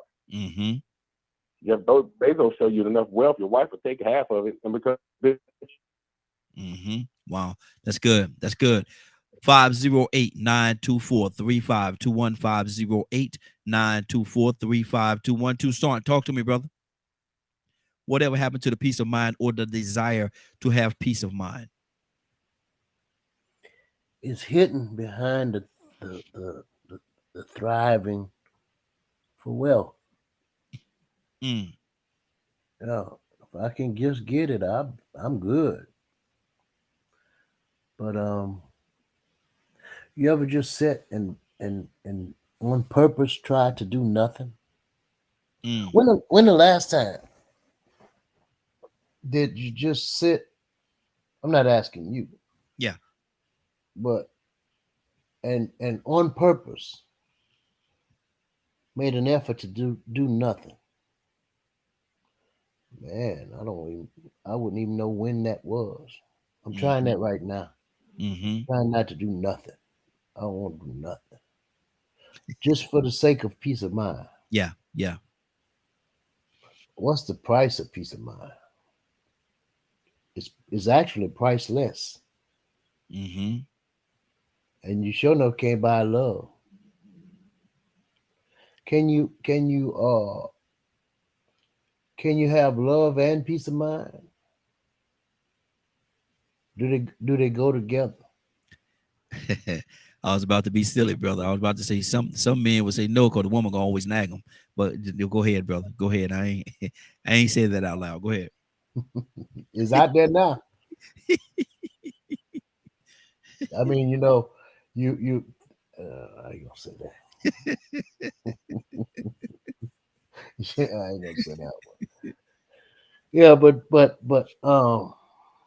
you can't find, I don't know, looking for love, there's no peace of mind. There's a lot of drama in looking for love. Yeah. Looking for love in all the wrong places. Go ahead. Yeah. Yeah. You want me to let you keep on with that? No. We're gonna stop it right there. Just yeah. Who's looking for peace of mind these days? Well, last time you heard a person say, you know what, I need peace of mind. But they're on their way to go get something. Yep. And running from love. Lord have mercy. Tell the truth. I'm just telling you. I'm just saying. I don't know. I'm talking about most people, a lot of people, it seems like, because it's all hidden behind a value or something that's valuable, a tangible thing. You can't, it has to be tangible. You got to be able to put your hand on it. And so, man, I would, my heart is broken to this morning. This is my last day sharing with y'all for a while. I got to go back to work. I've been enjoying myself for about 2.5 months. Getting up when I want it. It's retirement. I can do that. Yeah. But I'm not. I can, but I'm not going to do it just yet. But this recovery that I've been doing, it had me sitting at the house doing nothing. But you know what I gained through all of that? Some peace of mind. Hopefully peace of mind. There you go. There you go. Peace of mind. Didn't have to go worry about, trying to go get that bag. All I had to do is wait on the mailman. Mm-hmm. That's a beautiful life. All of you retirement people, I'm not envious of you, but I just want to be just like you. Exactly. Let me go to Pete. Pete, what's on your heart? Hey, Pete, our brother still with us? Yes, sir, brother Ty. You want to say something? Brother Ty, let me ask you this question. Greetings. Yes. What happened? Okay. What happened to the pursuit of peace of mind? Have this whole like it was been said, has this whole search or strive or trying to get that wealth, has that overtaken the peace of mind aspect? What do you say? What do you say to that? Well, I think if you look at most of the religions, they're mostly teaching prosperity, about prosperity. They're mostly teaching about Paul, the teachings of Paul. Most of them are teaching about having your fruits on this earth. But so it's a rat race. Everyone is racing to get that wealth to obtain that quote unquote peace of mind. Mm-hmm. But me personally, when the brother was just talking about retirement, I'll date myself. I'm 49 years old. I believe I have more years behind me than I do in front of me. Mm-hmm. So my plan is to I don't think I'll ever have quote unquote peace of mind in this evil and negative world. But what I can do is I can strive to change certain narratives in the farming industry, diversity and equity. Educate our young people, educate our mentors about attacking this system like we used to. So when you say peace of mind, me personally, brother, I don't think I'll ever obtain it because it's the pursuit of change for the future. If we keep waddling in this world and this pursuit of quote unquote peace and wealth, what we're going to do is we're going to be asleep for the next generation, and the next generation is going to have a hard time. Wow. So I tell people stop looking for a peace of mind and start doing the work for the future. Mm-hmm. Mm-hmm. That's good. That's good. Pete, that's good, brother. Pete, talk to me.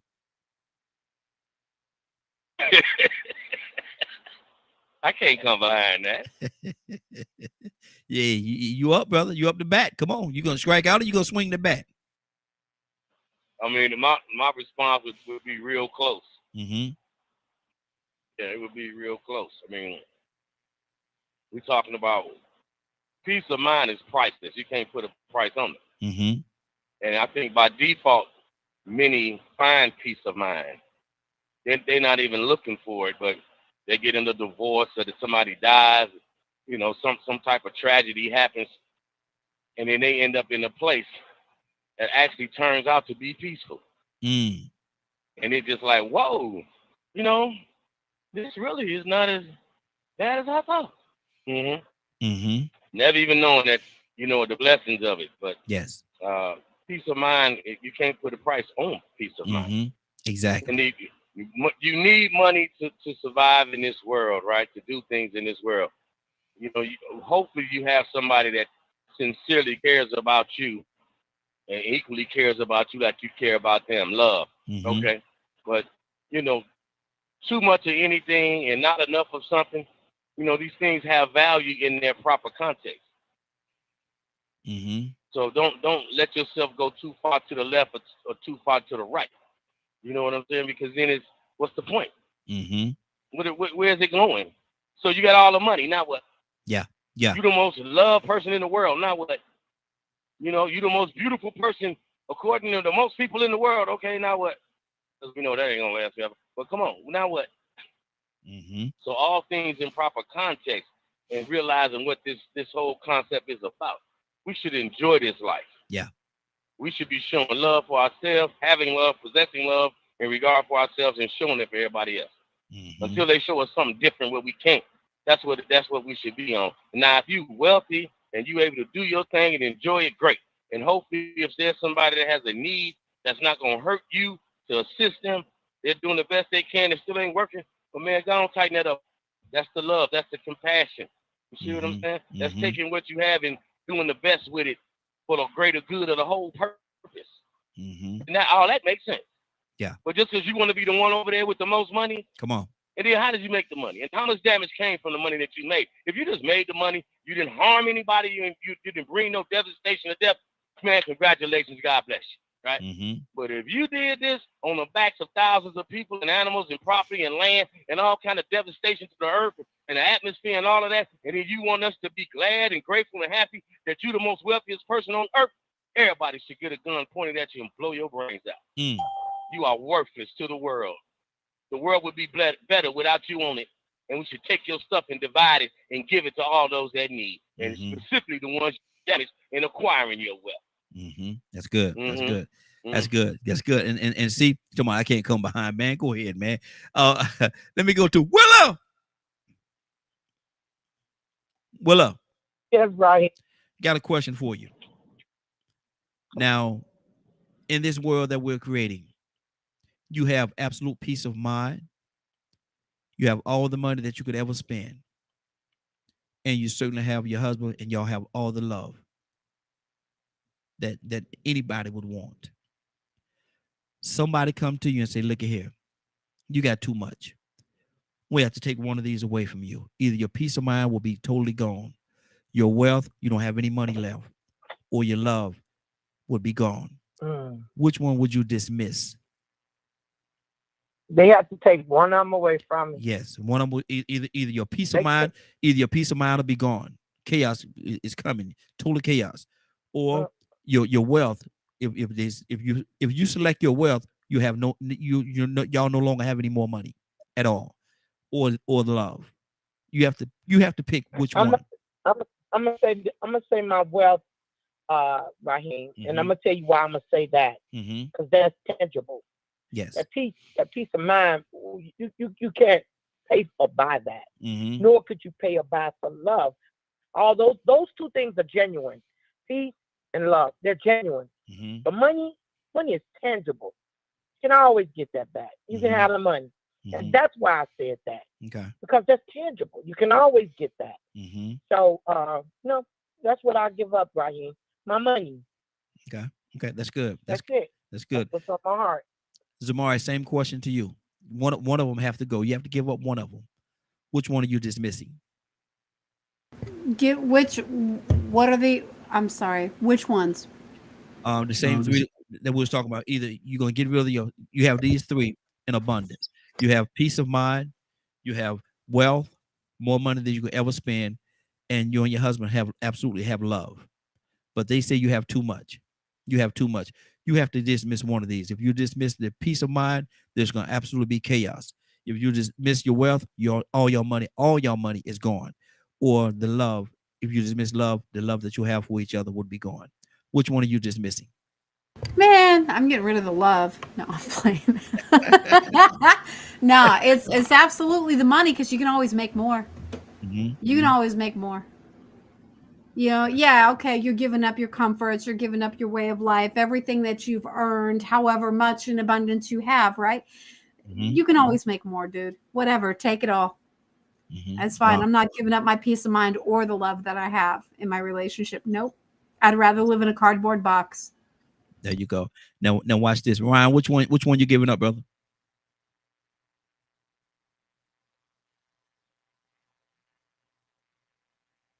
Oh, I think we might have lost Ryan. We might have lost. Okay. We might have lost. Rico, which one you giving up?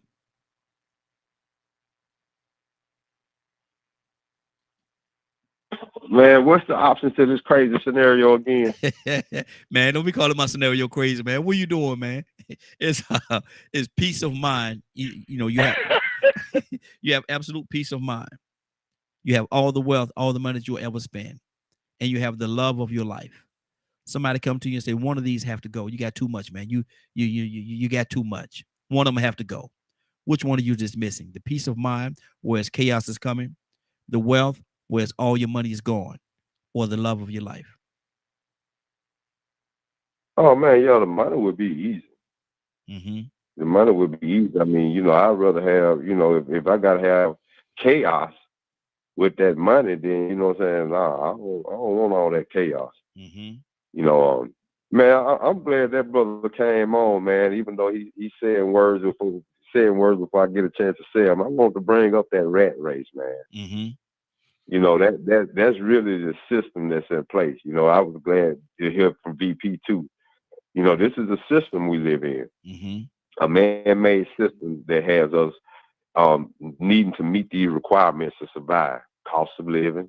I mean, just think about, you know, the hypocrisy. I ain't gonna say the contradiction between the two words, or just the oxymoron between it. Paying a man-made cost to live. Cost of living. You know, and those are the conditions that we live in. You know, when I was young, I noticed how people used to have to work till they were old, and then after it seemed like after they, you know, retired or whatever, they would, you know, die. I was like, man, so wait a minute, y'all telling me I got to go to school for 12 years, then I got to go to college for a certain amount of years, then I got to go and work. And then after I go to work, then I probably ain't got but 9 or 10 years of my life just to live and do me. Like, man, I don't think God wanted us to do this, man. What man done created? Hold on, how did it start? This ain't been going on forever. It didn't make sense to me. And then I started noticing about how kings live better and hearing these long old ages that they live to. Everybody that had man-made material wealth and opulence seemed to have longer lifespan. They had better access to the better things of the qualities of life. And I was like, okay, some man done came in and made you compete to survive. And this is out of order. I don't think this is the way it's supposed to go. So I've been a rebel against it since then. This business since I was young. Because I was like, man, really and truly, at the rate that we're going and we're doing all the work, and we got to keep on working like rats just to survive and feed our habits. I mean, this is a necessity, paying these bills for these conveniences like electricity and shelter, you know, taxes. If I got to work and do this all these years, I ain't gonna never be able to stop working. That means if I want to be able to even retire and be comfortable, I'm gonna have to get out here and push it to the limit. Yep. Ta-da. Nah, man, something ain't right about it. So then I started realizing how people start trying to find the easy way out. Well, I sell a little dope. Well, how about I do this? How about I scam some people? How about I just tax some people? How about I just create? How about I create that? And supply and demand. Let's just find a way to get it. If it makes dollars, it makes sense. Go on to OnlyFans. You get it. And I just realized how we just been programmed just to survive, not only for our needs, but our wants. But then I realized sometimes you just got to be willing to sacrifice. You know what, man? Imagine hearing somebody in their 30s say that they didn't know gold came from the earth, but they got gold on their neck, gold in their mouth, but don't know gold come from the earth. I think I told that story a few years ago about how this grown man said that, oh, gold came from the earth. I said, gold? I said, diamonds, salt, and everything too. He said, diamonds come from the earth. I was like, what? And this guy had an influence on a lot of young men. I mean, he was what you would call an OG in the streets. Somebody that people looked up to because he had money. Didn't know gold came from the earth.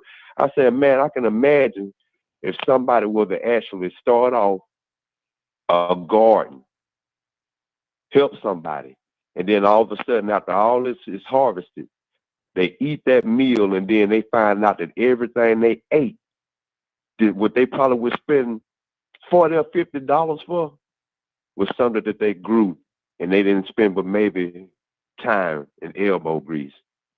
How much of a change that would make in some people when they realize that they could survive and only spend when it's needed, but at the same time not be so codependent, be more self-sufficient and practical in order to survive and manipulate this system. Because that's the way I look at it, man. I manipulate the system. I've been manipulating the system. And plenty of people have done it. You can survive in this system. The Amish do it. Good deal. The Amish community model. They manipulate this system to the fullest potential. Good deal. Got to keep it going, Rico. Hold right there for a second. Let me go to VP. VP, what's on your heart, brother? I like where Rico was going with it. If I was going to choose in the three, it's obviously going to be majority would be getting rid of the wealth, because if I got true love, like, you know what I'm saying, from a significant other, from a wife, a man will conquer the world. I tell you that much. Yes, and sir. you got the peace of mind. It ain't nothing that's blocking you from being successful. So you'll get the wealth back. Mhm. That's not an issue. Or you got friends around you that won't let you feel broke. So Mhm. I was thinking with this. So this is a true story, which goes into hand in hand what you're talking about today. So my best friends they make money. You know what I'm saying? Both prior military. If you know the VA system, they both get 100%. Mhm. That's over 4,400 a month tax free before when it hits the bank. Plus they both got these jobs. So just roundabout number, they're bringing in $14,000 a month. Mhm. After taxes. They get this money. Beforehand, they had love. Now, I'm talking about some of the most love, and that's why they became my best friends. They were the realest people I ever met. Yeah. They had love. The girl had ambition. She wanted to be somebody, and she thought Wolf was gonna make it that way. He wanted peace of mind because he grew up in an environment where it was always chaos. So if he felt like he gave into what she needed to make sure they had the wealth to get what was going there, it would bring the peace of mind and it would have the love, that continued love they had. But once she got the money, she changed. She looked at him as inferior. Wow. Even though they're both VA, both get that lump sum, but she makes a little more because she went and got a master's degree and all that stuff. It took a minute for them to get back into love because wealth overtook everything. They got the house they needed. They got the cars. They got all this stuff going on trips, but it was never bringing them any peace of mind because they had to, each time, even though they got it, they had to work harder to keep up the lifestyle that they just started. And then he finally figured out, with me and him together, I'm like, well, you need your love back. I don't care if you got to get stuff repoed. She has to see that you're losing your peace of mind with tearing the family apart. Mm-hmm. And, through counseling and all that, they finally realized, the wealth wasn't enough. She took a lesser job. Now they're equal in pay. Mm-hmm. But now they have the peace of mind and the love to continue. Now, because they lost their house and everything. Wow. Lost their house. It was an apartment. Within 4 or 5 months, they were back up in a bigger house. Mm-hmm. And we're talking about the upper Marlboro area of Maryland. So this is the rich area of Maryland. Yeah. So always take your peace of mind because peace of mind will help you strategize to get back to where you was once before. Mm-hmm. Mm-hmm. That's good. That's good. The good. Perfect example. Perfect example right there. Joseph, good morning, sir. How are you doing this morning? Good morning, sir, and good morning, Morning Glow family. Hey, good to have you, brother. Good to have you. Peace of mind, wealth, or love? You have to get rid of one. I get rid of the wealth. Okay. I get rid of the wealth. Mm-hmm. Why so? Yeah, I'm like Zamora. I get rid of the wealth. Mm-hmm. I can make some more of that. Mm-hmm. Yeah, I'm like what Rico said. I mean, this system is what it is. So that's how people are governed by their appetite. They ain't gonna carry it out in front of you. Mm-hmm. And that's how the system controls folks. So I guess that's why the scriptures say thou shalt have no other God before me. Because he owns everything, created everything anyway. Yeah. These people think they own it, but they don't. Mm-hmm. I ain't seen nobody yet leave this earth take anything with them. Nothing. Yeah, so I'll let the wealth go. Mm-hmm. That's good. That's good. Badger, talk to me. Yeah. So what was it that you were asking? If we could do without one? Yes. One of them have to go. Mm-hmm. I would say wealth. Why is that? Because I have a different mindset. I have more concern over community than I do finances. It's just unfortunately got to have finances to have a house or food. Be able to have land. So it's just, to me, like, I'll look at I get into these conversations with different people quite often, and one of the things I bring up is our tax system and everything It's supposed to go toward the people. It's supposed to help make sure things are available for people. It's supposed to cover schools, healthcare, and many, many other things. Mm-hmm. Yet, due to the greed of human beings, um, they only put like half of it towards what it's supposed to be. And it's hard to obtain it depending on where you live. So, wealth is so misleading. It can cause a lot of illusions and misdirections, especially when you worship it more than you do, you know, the source or whatever you have chosen to believe in. Is being wealthy a bad thing? Your actions dictate that. Okay. Now, I know there are some people that have some wealth and they keep what they need, and the rest of it they give it to others. Mm-hmm. So that's where, to me, we can learn from them. Mm-hmm. However, they don't get publicized. They don't get near the airtime these other people do. Mm-hmm. And that's the wild part. Like, you hear about these music artists that are buying labels and stuff like that because they're tired of supporting the system. Mm-hmm. They're wanting to let people know, like, hey, there is another way. And I have a lot of respect for that.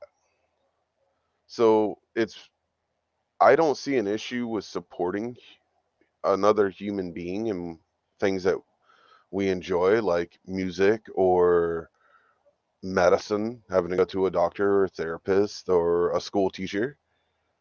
Mm-hmm. To me, they serve the community in their own ways. It's when greed gets involved to such a degree that the moment a person puts money over another human being's life, that's a problem. Good That deal. is a very large problem. Mm-hmm. Good deal. Absolutely. Absolutely. Toussaint, talk to me, brother. Yeah, but that happens every day. So there you go. How's that working out for you? Mm-hmm. We've sacrificed the whole mission for that dollar. I don't know how in the world, even in our sect, I call it the church, this prosperity message. Everybody want to get that bag. I wanna be rich. All the way to hell. Yeah. Wanna be rich. What did you just say, Donald? I said all the way to hell. He did. I didn't stutter. Mm-hmm. If we are supposed to be accountable for our actions and we've turned aside and we rather believe the lie than the truth, then where's our destiny? Mm-hmm. Especially if we're gonna have to give an account for our actions sooner or later, it's coming. And if we're gonna go as we should do what we're supposed to be doing, and then I heard somebody say everything belong to God. Sure is. So he's loaned us a few things and held us accountable for our stewardship. Mm-hmm. Then if we're not doing like Pete, most people run their mouth about what they're doing. Mm-hmm. They're talking about their seed planting, but if you look around them, ain't no fruits from the tree. Mm-hmm. And the owner says, cut it down. So either we'll put dung on it and go back to working, or continue to run our mouth and talk about, at least I got mine. So, I mean, if I was to give up something, take the money. A fool and his money soon part anyway. And then it says, well, what shall a man give in exchange for his own soul? That we done sold out our soul to the devil. We don't call him the devil. We call him the man.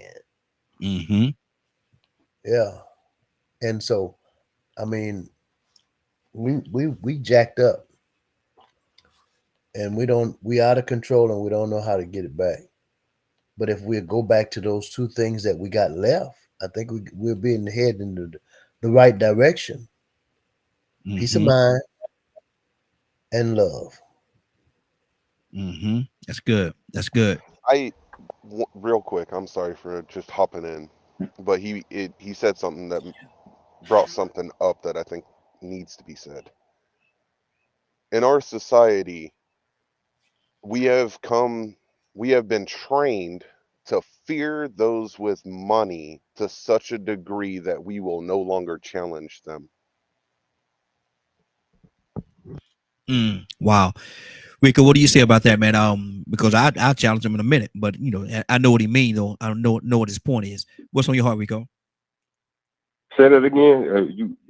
What was that? You want me to answer that question? And what was that question again? I didn't understand that. No, he was saying that a lot of times what happened is people fear people with money, and to the point where they will not challenge them. I said I'll challenge him at a drop of a dime, but I know what his point is. He's making a point that a lot of times if people got money, wealth, or different things of that nature, people are not going to challenge them on what they're doing and how they're living and how they're mistreating other individuals. No, they're going to cater to them. I mean, man, have you ever seen where people with big money come into restaurants and then they don't have to pay to eat? And these same people probably won't let another person that come in there as a regular customer slide with 50 cents. Yep. I mean, I've seen people, celebrities, rich and famous, actually just get, praised and catered to. You know what I'm saying? Hey, the floor is yours. The door is open. When really and truly, they should be coming in buying the bar. Hey, everybody's meals on me. But it's the other way around. It's like people want to be associated with somebody that's somebody. Because if you got money, you must know something and you must be somebody. Because everybody has a desire to see that. I mean, like I said, that's the model for success and the great American dream. A lot of people around this world ain't with that. In other countries, they ain't with this mindset. Because it creates more greed and opulence, and desire and drive and motivation to compete.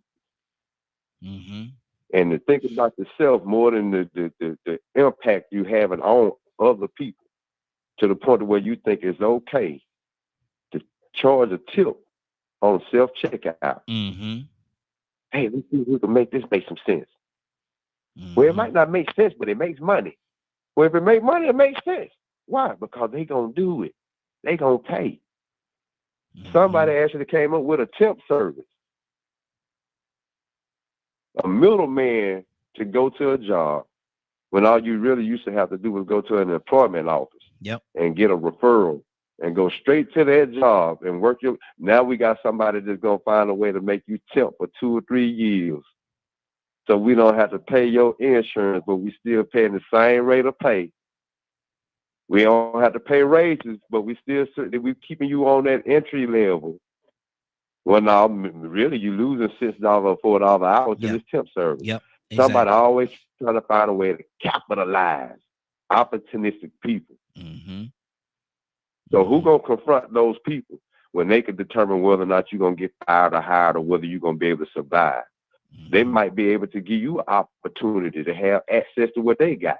You might be able to start rubbing shoulders with them so you can have all the things in life that you desire to.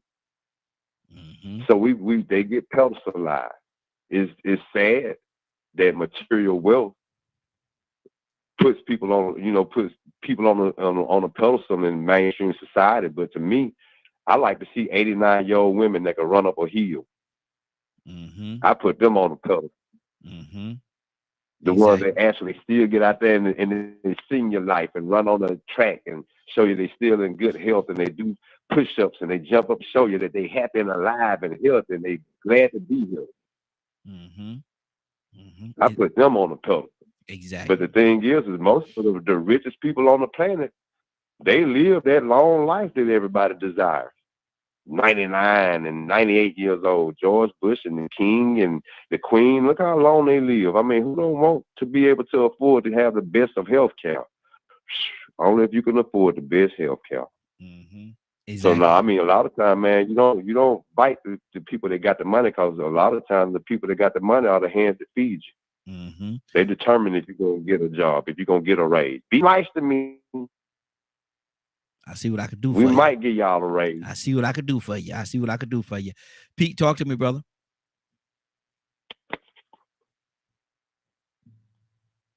Pete, you there? Ty, what you got? Oh, he hung up. Okay. Well, I love Pete so much that I would take all the wealth. How about that?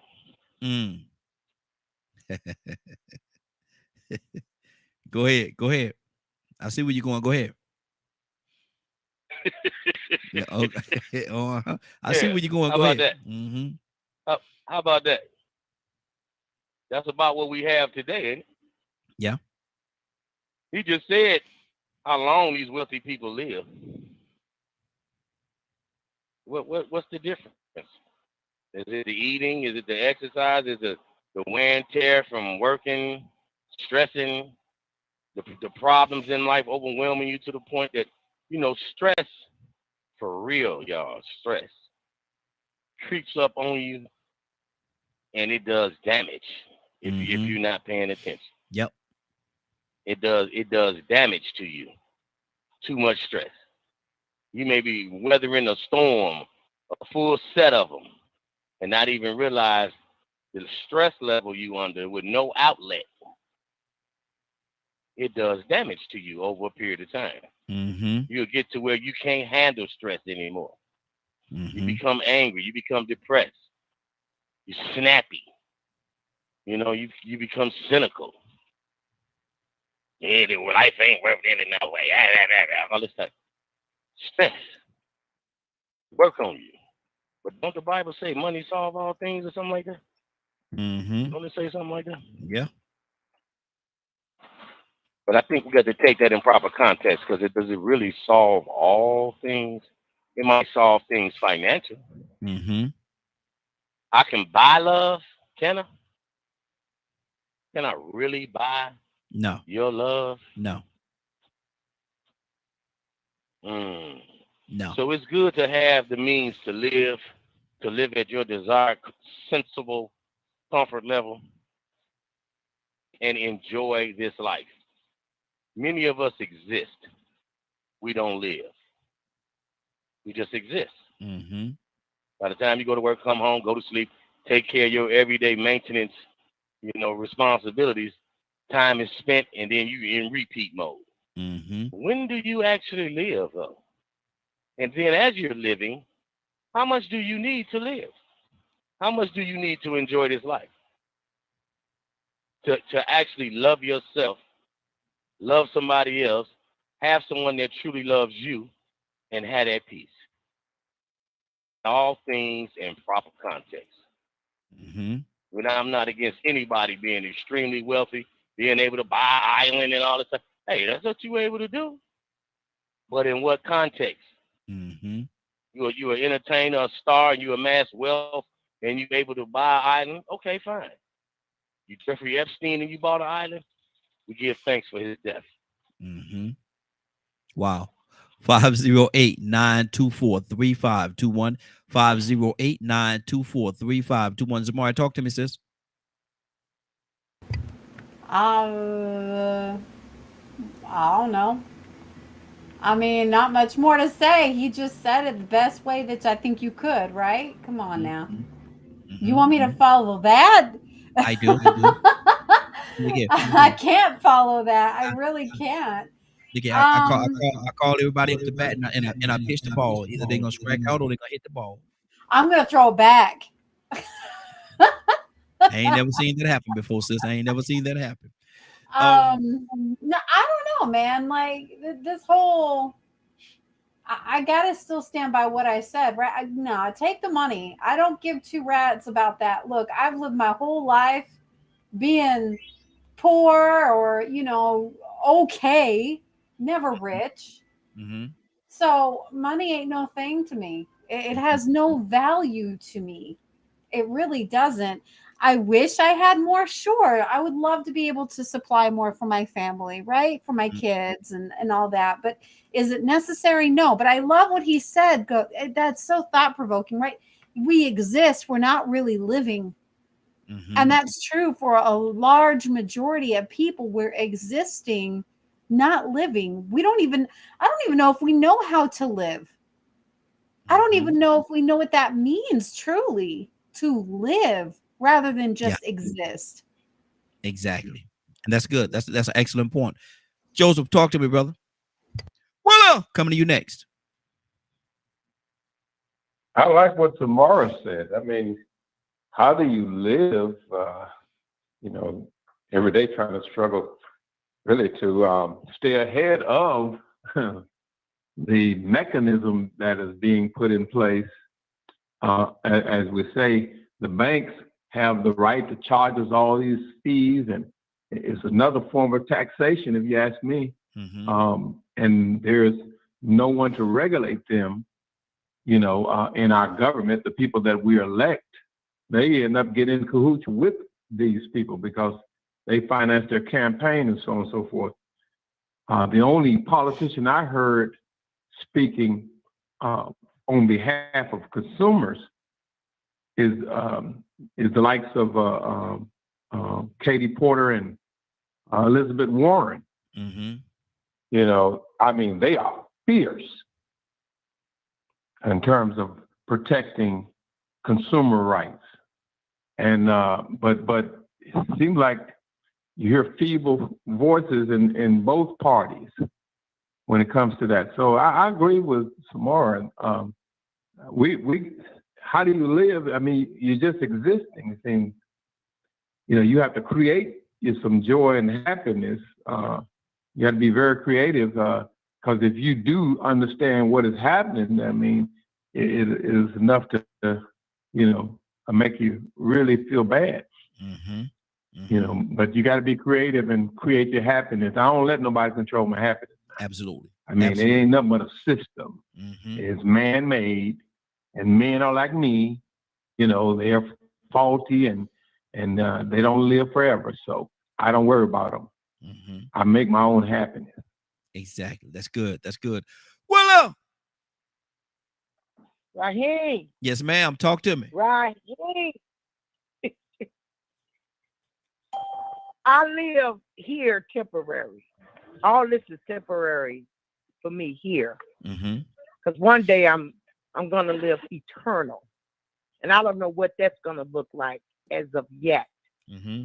But what I like about living here right now is that God has given me, he's given me the free will to choose. Yes. Now, everybody don't like to live the same way. We don't. We're different. We customize our own desires and the things that we like to do. So if you say you just exist, and then that's what you choose to just exist. I choose to live. Mm-hmm. And just like you said, don't nobody control that but me. Yeah. I choose. Some things that I don't choose, I still have to deal with. So you got to make up in your mind, like he said, I ain't let nobody steal my joy, my happiness. Mm-hmm. So you got to line it up with everything you do in your life. Because then now you're living.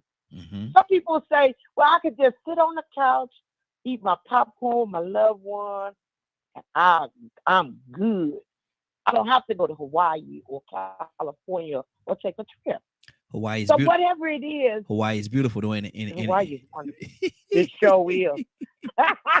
I just want to put that. It sure is. Yeah, absolutely. But I'm just saying, some people would just want to be where they are. Mm-hmm. And you would say, girl, you need to go. No, I'm fine.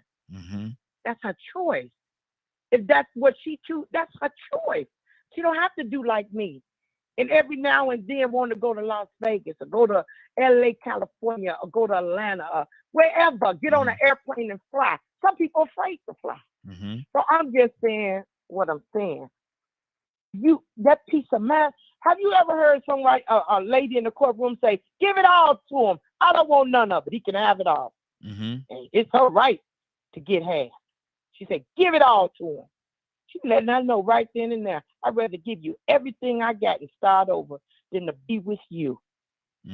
So what I'm saying is, Raheem, I'll give up that money in a minute. Because a peace of mind and the way my husband loves me, you can have that money. Because me and him together as a partner, we'll be able to make it and get it all back. And that's what's on my heart, Raheem. Good deal. Good deal. Cassandra, good morning, young lady. How you doing this morning? Good morning.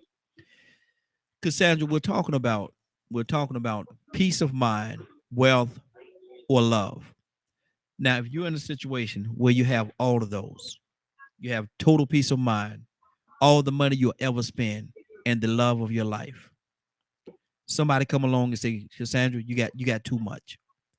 You have to get rid of one of these. One of these three have to go. Either peace of mind, where you're gonna have absolute chaos, your wealth, or you're gonna be absolutely broke, or the love of your life. Cassandra, which one are you getting rid of? The wealth. Why so? Immediately, because having somebody that's the love of your life, what? Having peace of mind, what? Yeah, you can have the money. Just go ahead, take it. And Willis said something right at the end that I really identified with when I went to divorce court. And the judge was like, "Well, you know, what do you not? I don't see anything on here. You're not asking for anything." I said, "Because I don't want anything. I just want it out. I just want it out. The peace of mind. He could have everything." And I left everything and just walked away, and that was fine with me. So you know, it's all according to, you know, who you are and what you see are priorities in your life. Peace of mind and love are priorities for me. The money is good because they say money answers all things, but to me, money don't buy you love. I mean, it may buy you sex, but it don't buy you love. Yeah, exactly. That's good. Tucson, talk to me, brother.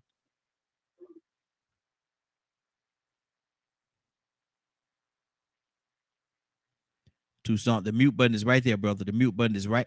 Yeah, no, right there. Yeah, push that button. You know what's really going on. My comments hide my mute button, and I gotta find it. But I think it's been said. Me and somebody working with me can get us peace of mind and wealth. You got the right person in your corner that really love you. You love them. Sky's the limit. And when you got that type of love, peace of mind come easy. But when you fussing and fighting about a dollar bill, this mine, you took, Your Honor, let them have it. We got to go through all of this because we fighting over whose sofa is for, whose sofa it is. Let them have it. Tucson, what if you're fighting over the dog? Well, now look, now wait a minute. Man's best friend, brother. Man's best friend, right? Yeah, but they best friends are diamonds. Ain't that something? Ain't that a kick in the head? Matter of fact, my dog in my truck, you can have the rest. Yeah. She's Fido is mine. Fido is mine. You didn't pick Fido. I went there and I picked Fido myself. Fido coming with me. Well, you got to feed Fido so you can have him. How about that? And look, you talking about a dog. Dog gets you more in trouble than a man if you don't take care of him. Yeah. And some people don't like to feed their dog. Mm-hmm. Too much trouble trying to take care of them. But man, look, if you have money come and money go. And I think I said it before, fools and money depart quickly. I thought about, Raheem? What's how that? How many of them, if we go out, how devastating if we had it. We go out and spend $1,000 today.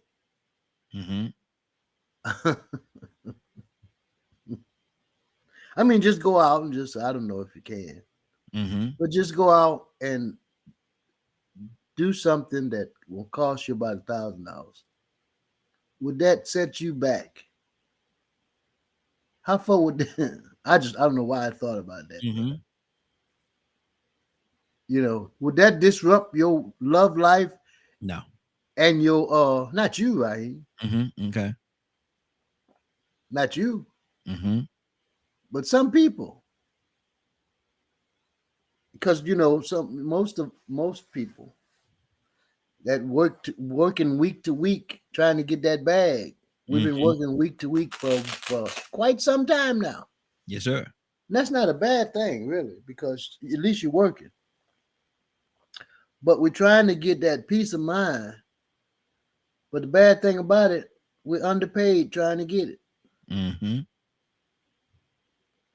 Fussing over, and then our love life is damaged too. Well, you say trying to drink champagne on a Budweiser budget. Trying to get a Cadillac with Chevrolet money. There you go. VP, talk to me, brother.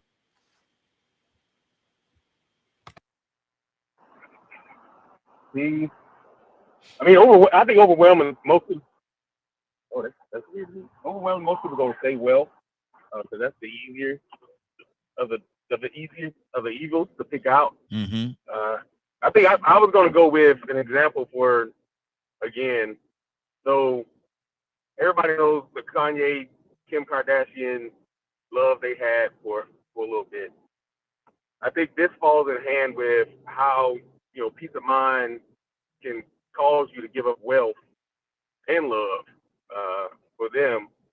Because if you follow the story from the early 2000s to now, Kanye West was out of his mind, lost his mom. Kim Kardashian was looking for a real love because she had just got put on blast by Ray J with this video. So they meet up, they become this power couple. But they, instead of building the love and giving each other peace of mind first, they built wealth.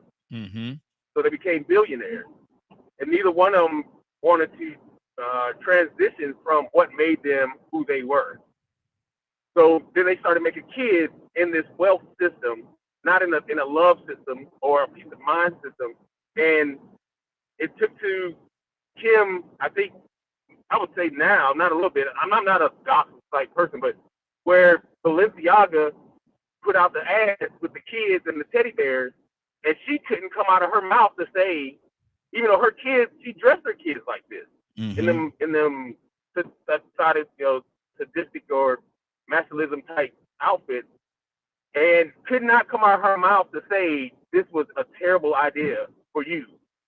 But we find out, diving, Kanye West knew a lot about what was going on behind the scenes because he was in the fashion industry. So he knew where the wealth was coming from and losing the peace of mind that he was putting his kids and his wife in this system to make money. But never had the love in him to fight through that, because marriage is a hard subject to tame. Yeah. So when you get out there, you can speak in a Christian form like Kanye West was for a little bit. If God had gave up on him like he gave up on his family, we would be cussing God out. Be cursing him every day because that's a different type of love to have. And regardless if Kim had gave up the Balenciagas and the dresses sexies and not being on the TV show, they would have never lost the wealth that them two had conspired to do. But Kanye West went crazy and lost all his money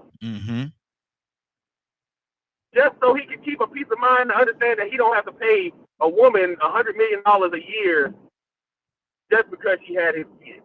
That's the system that we're in. Wow. Because it's not about love. It's about it's about what have you done for me lately? Wow. Wow. Rico, is any truth in that, brother? What are you hearing that?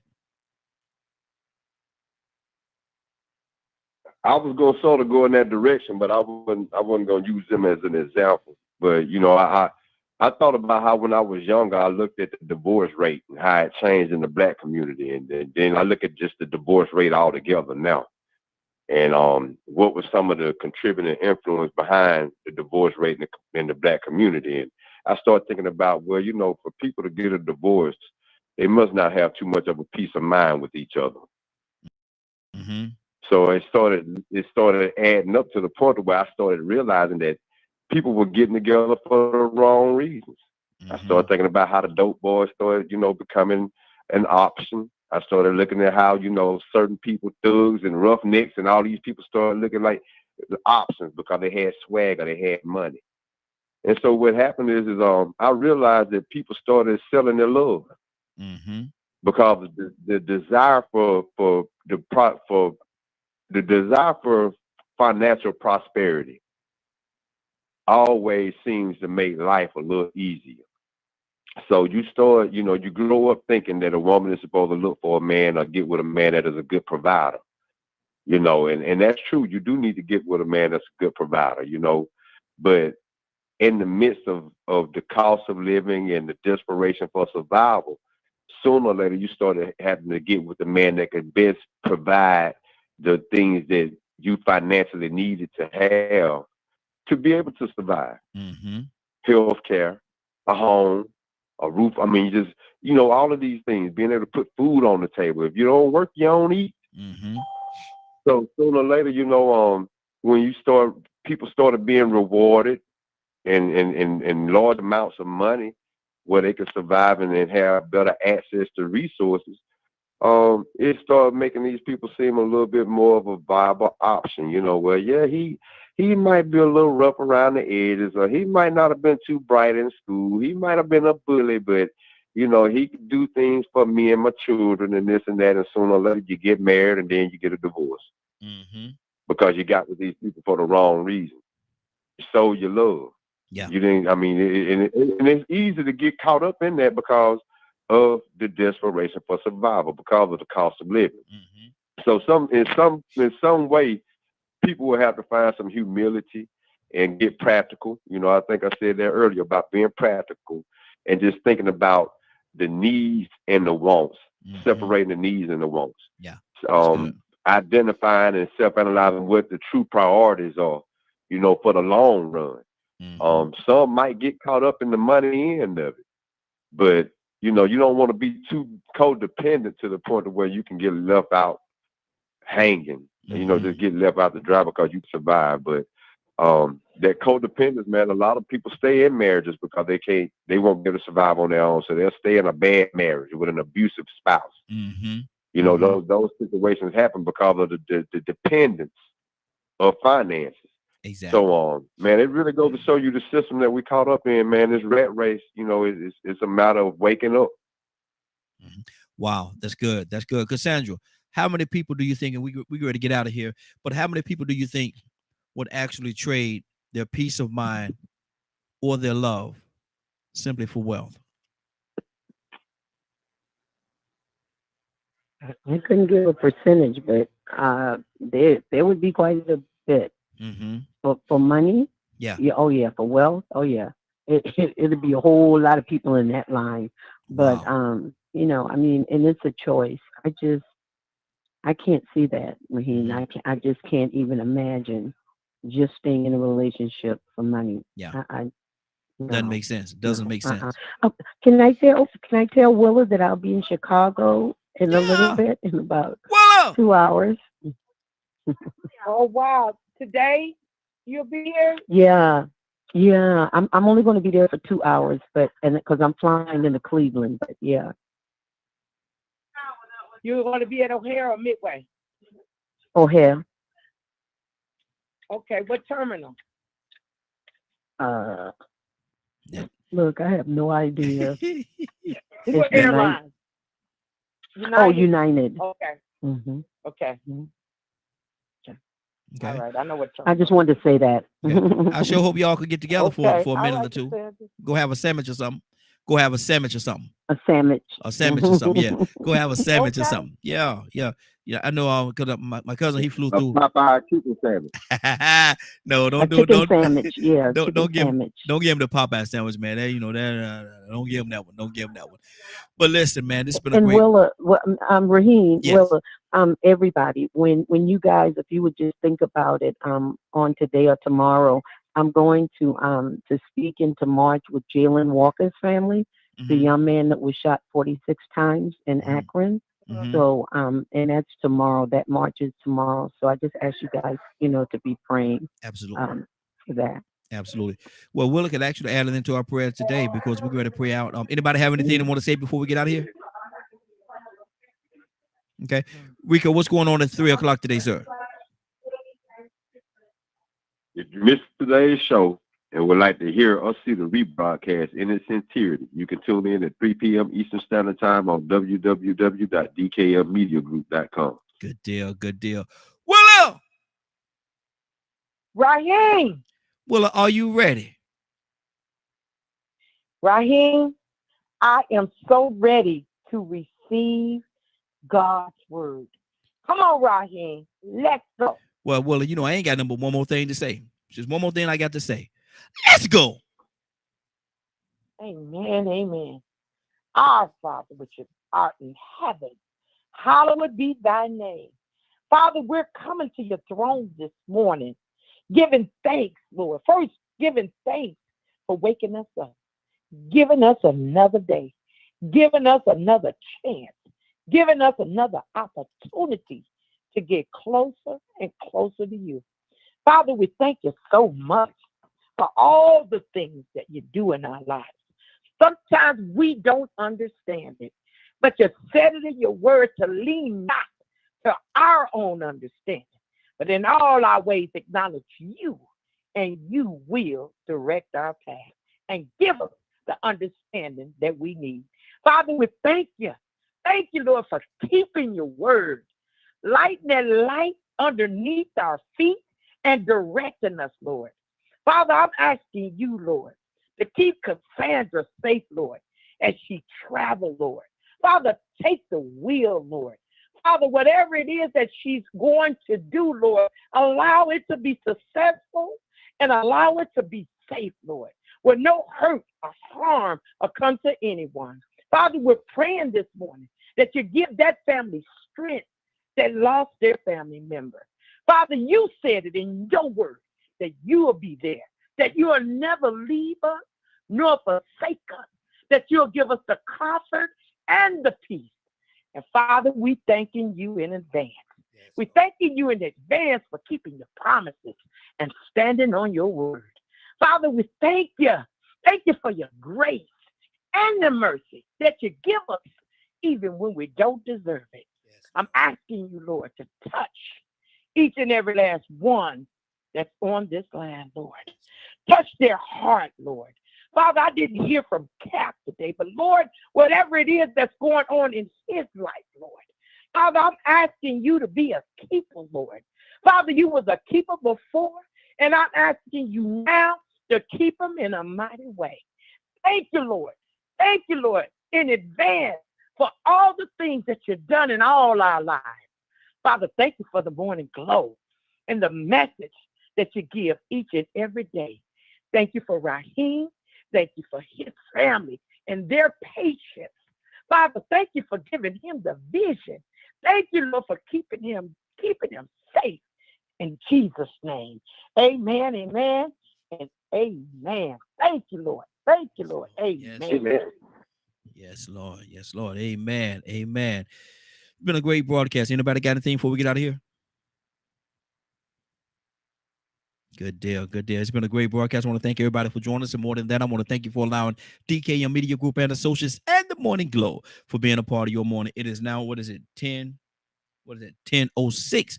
10:06. You're about to exit the morning glow. But before you go, I want you to do me two favors, if you will. One, I want you to continue to pray for us because we are certainly praying for each and every one of you. Number two, why this is real simple. I want you to go out there, find somebody, and give them a hug because you never know. It could be the only hug that they get, or it could very well be their last. Love you, and ain't nothing you could do about it. Have a great day and a better tomorrow. And we shine some of this light on you from the morning glow. Take it out there into this wicked and cruel world that we live in, and let your light so shine. If you get an opportunity, give somebody some love. You just might find some love in return. Won't that be a beautiful thing? Have a great day. Take care of each other, and please, please, please be blessed.